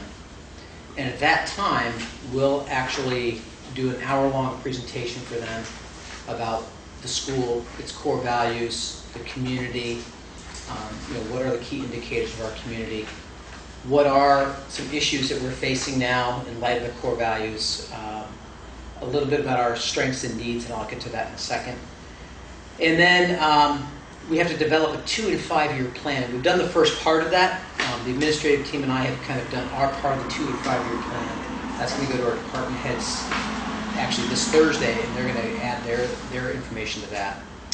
Then at 2:15 on Sunday is when each of you will be asked to sit down with a member of the committee and talk about your role in the school. What is the school board member's role in BUHS number 6? How are decisions made? How's policy set? They'll also at the same time interview parents. From 3:10 to 4:10, they'll interview teachers. I believe they'll interview up to 36 of our staff on that day. And then at 4:15, we'll do a welcoming reception at the school. And those have, over the past years, those have gone from very lavish things to very subdued things. We're going to head towards the subdued, as they've asked us to do. They've asked us to tone things down from other schools. For a while, it became a huge dinner reception. And folks at NEASC realized they probably shouldn't keep doing that, so they've kind of toned down what that presentation, what that reception looks like. They'll then have dinner at the hotel, and then they'll meet until about 10 o'clock. And then on Monday morning, and this is where I think that we're going to need to adjust the schedule because we are a little bit later start. They'll show up here at 8 o'clock. They'll meet in a workspace that we're going to designate. We're going to actually give them the not the CUSIC room, the BUHS multi-purpose room for those 3 days. They'll do tours with Robert Clark, and they'll do tours with people on the Community Resources Committee. There'll be a general facility tour for other people. That'll be led by students. Then they'll work for about an hour. Then they will actually interview Dr. Staley, Mr. Kane, Marisa Duncan Holly, other central office staff. They'll begin the process of interviewing students, and at some point we'll solicit students to be interviewed. They'll also continue their teacher interviews. Then late morning, they'll spend some time meeting with Dr. Staley and myself. They'll meet with Robert Clark. They'll meet with John Ayer of Cafe Services. They'll meet with our library folks. And then they'll begin to shadow students, and they will have lunch as well. Then the afternoon is much the same. They'll actually meet with the subcommittees that we've had: core values, beliefs, curriculum, instruction, assessment, school culture, resources for learning, community resources. And then they will continue to meet with myself, Chris Sawyer, Dave Zolmowski of Grounds. They'll meet with department heads to talk about the structure of the school, how to do professional development, what's the school's organization, how do we get along with, how do we work with our union. And then they will return to the hotel around 6 o'clock. They'll meet again at 7, they'll have dinner at the hotel, they'll meet again 7 to 10. And then Tuesday they'll come in, and I think you get the idea of what happens for the next couple of days. It's, it's a lot of the same. They'll have some work time, they'll shadow students. Then on Wednesday, their last day here, they'll come here to the school, they'll meet. They, at 9 o'clock, will present the report to me. I'm sorry, at 9 o'clock they present the report to each other. They continue to do that. At the end of the day, they will actually vote how they're going to rate us on each of the standards. They'll give a recommendation as to our accreditation. They'll do all of their bureaucratic needs. And at the end of the day, they will meet with the faculty. And they'll deliver the highlights of their report to the faculty at that point. Soon after that, I believe within 15 days after that, they'll give me a copy of the report that I will look at, read it over, see if I see anything that I think is inaccurate. That draft will go back, and then they'll give us a final report, I believe within 60 days of their visit. And we'll see what comes out of that report. For board members, the big day is Sunday, and that's an important day. Our committee chairs will be there, other teachers will be there, and I would ask that board members are there as well. Again, beginning at 1, probably ending around 6 o'clock when they leave to go to their hotel. Is that November 24th? That is November 17th. Oh, 17th. That's Sunday the 17th. That's the day that Steve, how big is this committee that's coming? 16 plus an assistant chair and a chair, so 18. 18. Yeah, so 18 members. So the board should be there from 1 to 6? Yes, And that's at the school or at the? it is at the school. Yep. So did you say these are individual meetings? I mean, or they meet with the board? No, they'll meet individually with each of you. That's it. So, and we went to a self-study workshop, and one of the things that they don't want board members to worry about is it's not an interrogation. It's more they're trying to get a sense of how decisions are made. So I don't think it's that ominous as it sounds. Where were you at 7? Right. Where were you when the cat crowed at Was midnight? surprised here, but the board chair said that. Right. And these 18 individuals are, what is their origin? They are teachers from other New England schools. New England. Right. Because it's so anywhere in New England, and usually the chair is a principal or superintendent, and the assistant chair, who knows? But High school? all high school, right? Well, yeah, 9 through 12. And what's their parent organization? Under what auspice? New England Association of Schools and Colleges. Yep. Does the same committee assess all of the different districts? No, Or is it- no. It's really we've had teachers go out on visiting committees to other schools. That's what I was gonna ask, is do we have teachers who go? We do. And they all report, we actually give professional development credit for it because it's a pretty worthwhile venture. And a lot, they do a lot of work. They're not going to be, down on Flat Street. They're going to be working pretty hard. So, I went years ago when I was a teacher before this current form, and it was a lot of work.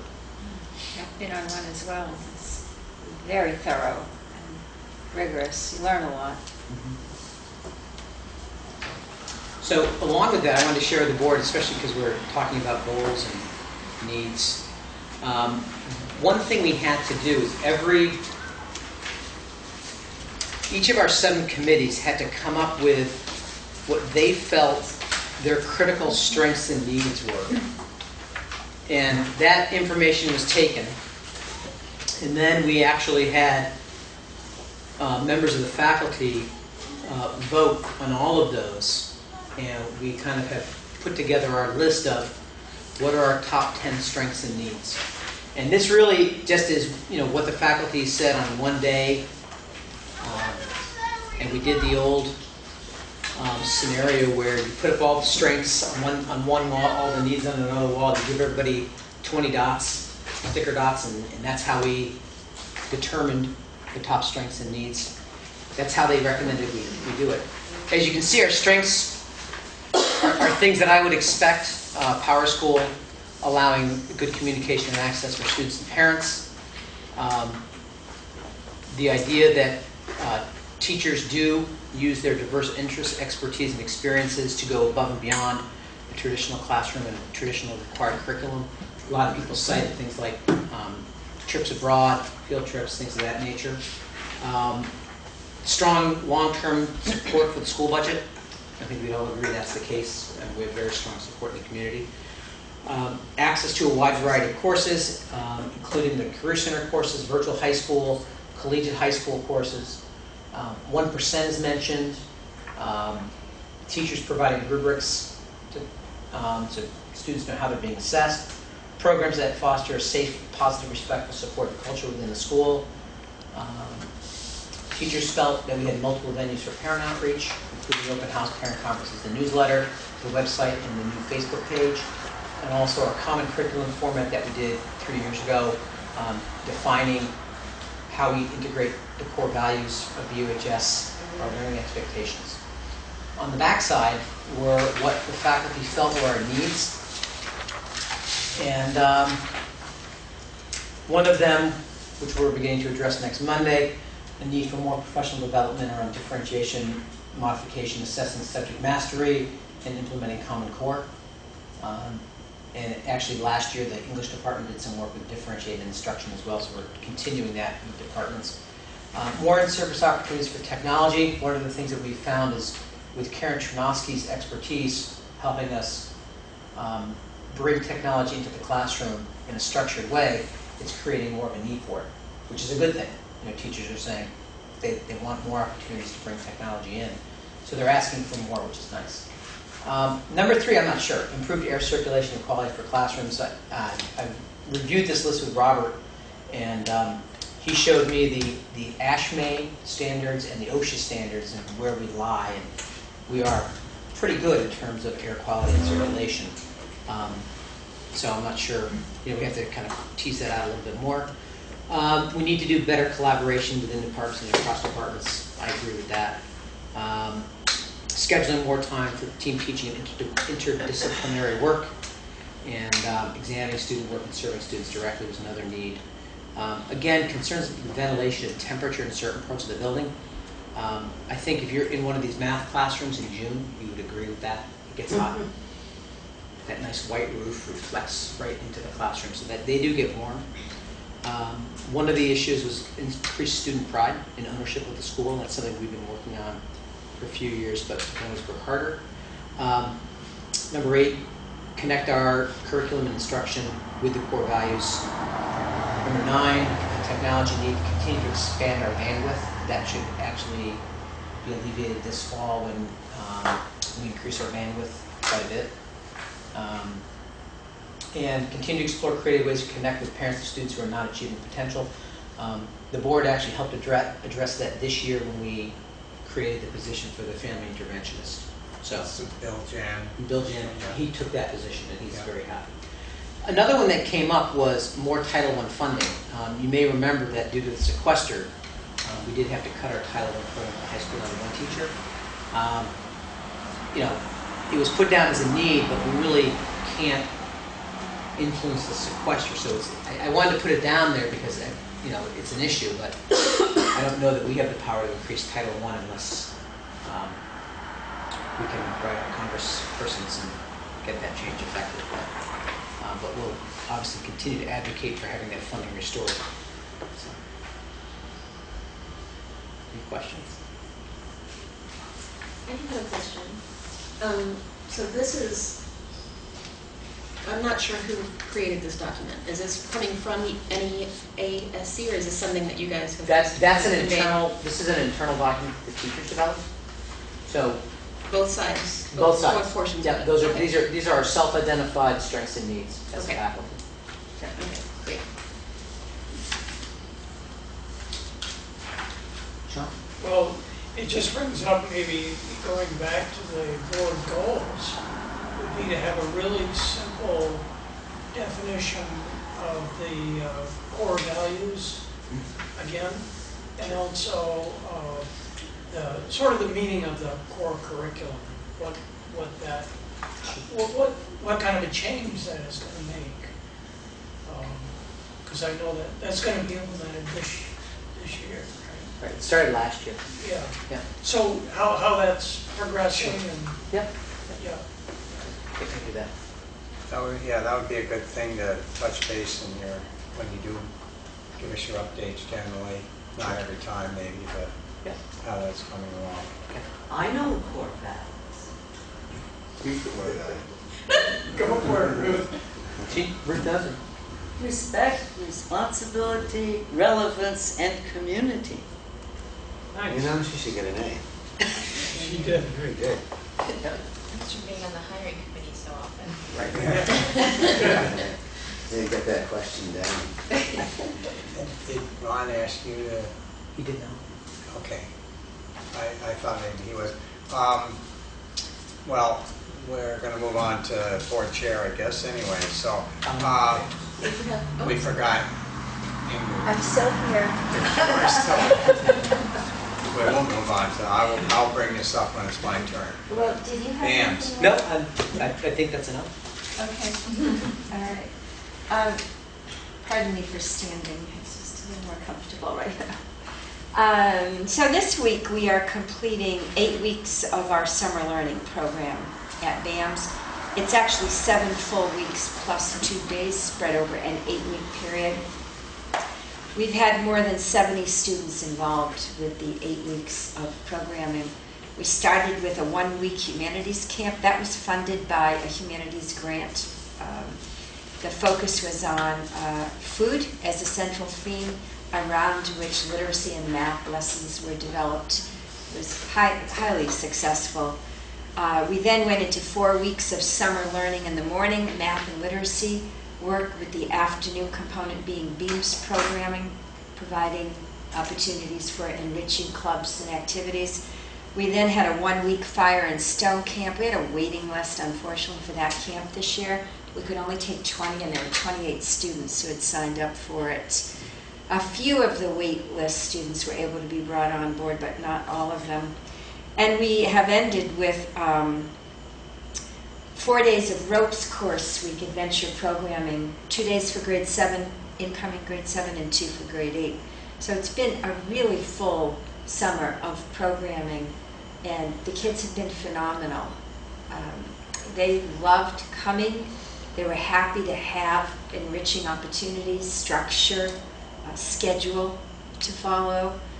We provided transportation to and from if they needed it. And we used the summer lunch program that was in operation and gave them a morning snack and lunch, and an afternoon snack we provided separately. So they were well fed while they were here as well. Very successful. We have just purchased 136 Chromebooks. Are you familiar with Chromebooks, what they are? They look like a small laptop computer, about the size of Russ's, let's say, his laptop there. So they're in between a mini and a regular laptop size. And they are a direct line to the internet. It's really their claim to fame. They do allow us to download apps like an iPad would, only these are Google-based apps. And we are going to put them in the hands of every 8th grader this year. I'm hoping we move to allowing them to take them home, but we're not ready to do that yet. We need to set up some protocols, create some documents that parents and students sign so that we do it in a safe way. But at the moment, we are able to put one in the hands of every 8th grader, and they will be able to have these to work with them throughout the course of each day. So I'm really excited. Are they Wi-Fi connected, or? Yes. Yep. Need access to that? Yep. Mm-hmm. Right. We're all really excited about bringing those on board. What are they called again? Chromebooks, and there are at least 3 different companies that create Chromebooks. Ours is Samsung.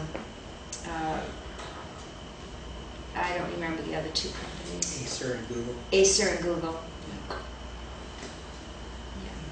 And they're relatively inexpensive in comparison to a laptop, even a mini laptop or an iPad. That's one of the benefits.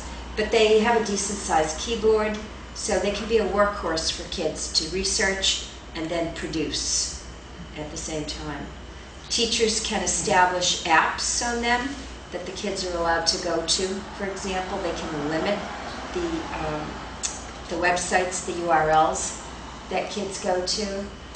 Teachers can create software that allows them to see exactly what is on every screen in the classroom from a teacher station, so they can be highly monitored as well for safety reasons. Are they replacing an existing unit? They're not replacing our laptops. I mean, there are functions that they cannot do that a regular laptop is still capable of doing. So this is a good experimental year for us to find out, what the Chromebooks do versus laptops and vice versa. No, we're not giving up our laptops. And do you have iPads? We have in some. place? Yes, we do. We have some iPads. We have quite an arrangement of tools, yeah, which is not unlike the other schools too. Is there word processing? Yes, yes. One of the things that Chromebook does is it does all of the word processing through Google Apps. So you don't really have a local memory. So a student will create a document or PowerPoint in Google Apps and they'll save it online. And when they go in, they can access from any computer.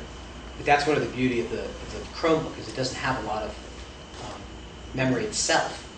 It stores everything on Google. In the cloud, so it doesn't draw from our capabilities here.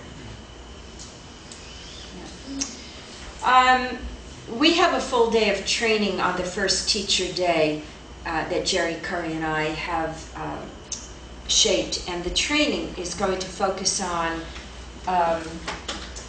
the term multi-tiered system of supports, MTSS, and multi-tiered system of supports is the remake of what used to be called response to intervention, RTI, and I'm not sure if that term is familiar to you either.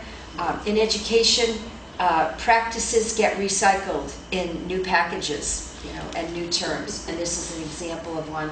But the concept of multi-tiered system of supports is that every student in every classroom, in every school, is given appropriate support and or remediation and enhancement to advance the learning of each student.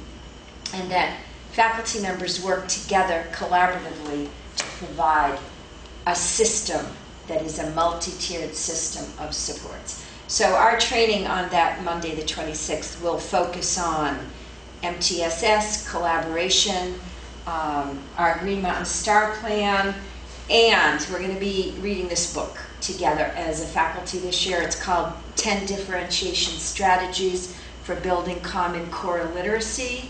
It has great relevance to every teacher in the building, whether they be math or health or tech ed or PE, and of course English language arts, social studies.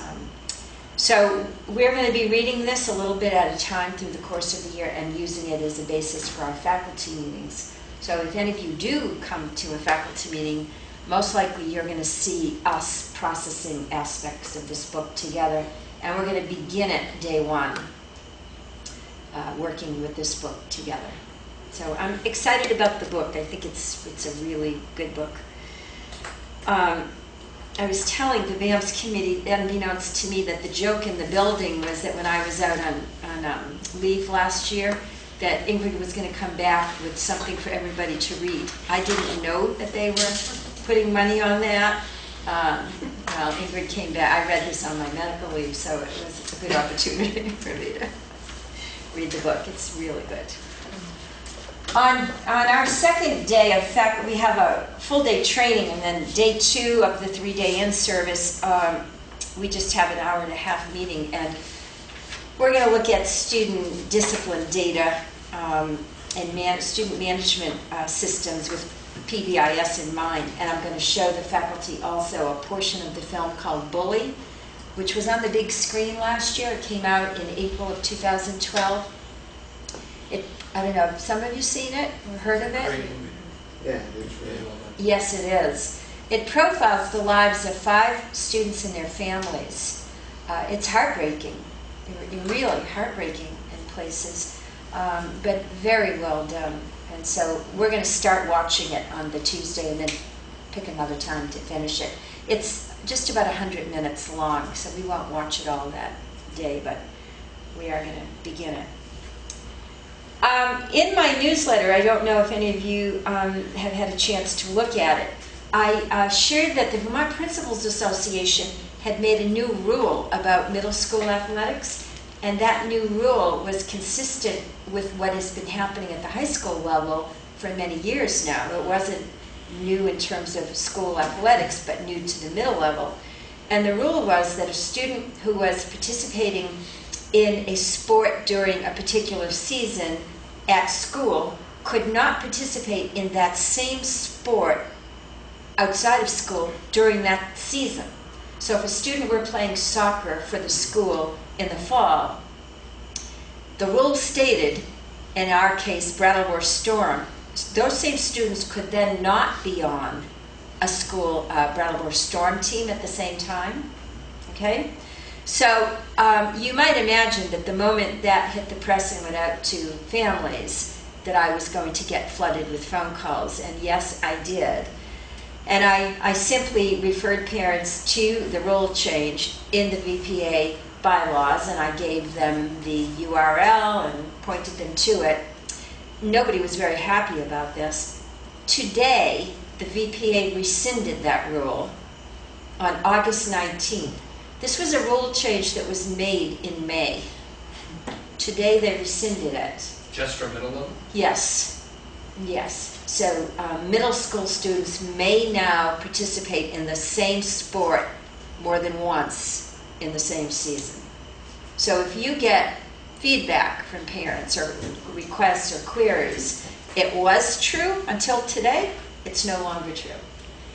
And I'll be sharing that with parents at the beginning of school, but unfortunately, we don't have a mailing going out in the next 3 days before school starts.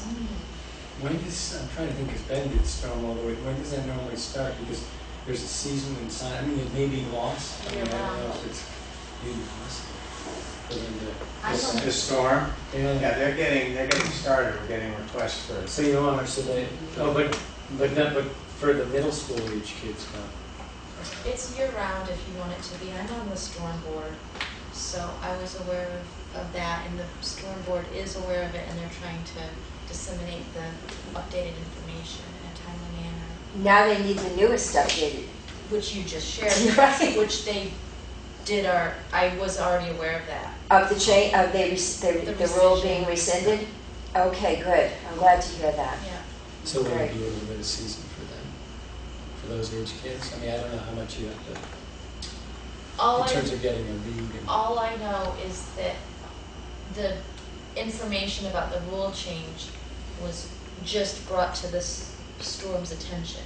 So there wasn't very much time period before they learned of the change and then they learned of the rescission. Right. So they didn't really make any changes based on Oh, I see. recently learning of the change. Yep, yep.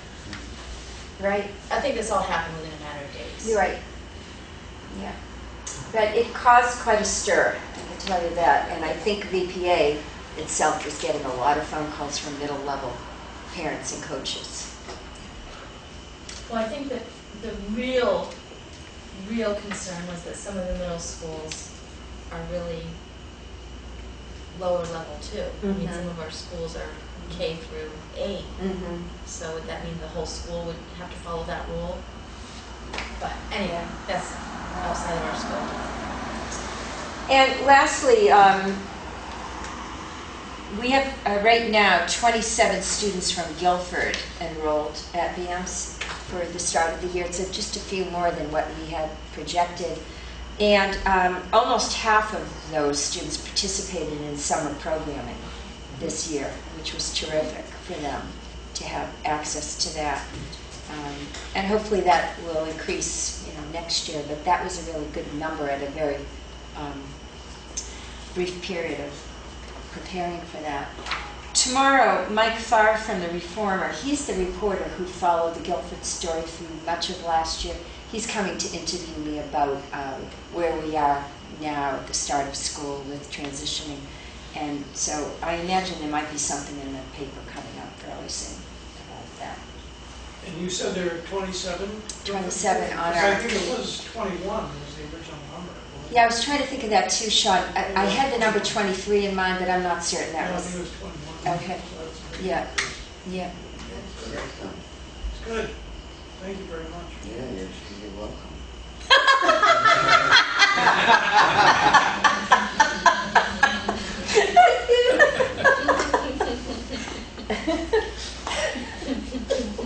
That's all for me. Okay, thank you, and welcome back. Jerry did a tremendous job in your absence, but we missed you, and Glad to have you back. Thank you. Okay, let's see, board chair, just a couple of quick items. One is I did want a comment, and I think most of you probably noticed it when you came in, the condition of the school.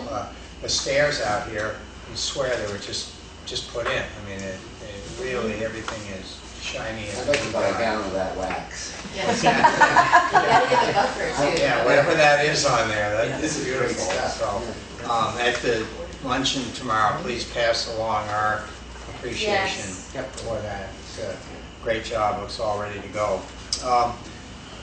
I will, Ron had mentioned to me when I met with him that we kind of reviewed the district-wide action plan, which is the 2013 through 2015 action plan, which I believe you all have seen, but I think I'll ask that we circulate this again, maybe at our next meeting as we get into the school year, and so everybody just reminded of the basic goals and missions, and the board does fit into that. So I will make sure that we get copies of that around the next meeting. And I guess we'll do it under new businesses, figure out what our September schedule is going to be. So I guess that's all I have. Is there any unfinished business? Okay. Well, then here we are already at new business. September meetings. The first Monday is Labor Day. I won't be here. Well, I would propose that we certainly don't meet on Labor Day, but we could. Aren't you supposed to labor on Labor Day? If we went the 9th and the 23rd, would that make the most sense? I probably won't be here for the night. So, is that the 2nd and the 4th? Yeah. Yes. Yeah. That would be wonderful. Well, That's the only time I am. I have a counter proposal. Yeah. What if we just kept with our regular schedule, but just did the third, and then not had a second meeting in September? Yeah. Let the school year start, and then by that week we would have a couple weeks of school under our belt. We'd be able to hear how that's gone. So I think just we should go with the Well- 2nd and the 4th. Well, We I- skip too many meetings. For what it's worth, I will be out of the country on the 3rd. I'll be gone on the third as well. on the 16th. I like The to third, Third Monday. September. No, the 3rd of. Third Wednesday, third. Yeah. Yeah. No, I'm not saying the third. I'm saying the 3rd of September. The 3rd Monday in September. I'm sorry. Oh, 3rd Monday. Yeah. I'm saying I thought you were saying that moving Monday. No, I'm to the proposing we have Monday just to the one next meeting day. in the month of September on the 16th. I second Ricky's proposal. Okay. What is I the think date? it's a good idea. The 16th? 16th, Monday the 16th. And then there is another Monday, if by some chance something came up we had to do, we could do it on the 30th. Okay, I misunderstood. I thought you were saying I September meant the 3rd. third Monday. Yeah, okay. All right, does that make sense to everyone? So we're skipping the first Monday, but we'll keep the third Monday. Right. Yeah, Yeah. yeah, And where? right here. Where? Right here. Not in Dummerston or Putney or Vernon or Guilford.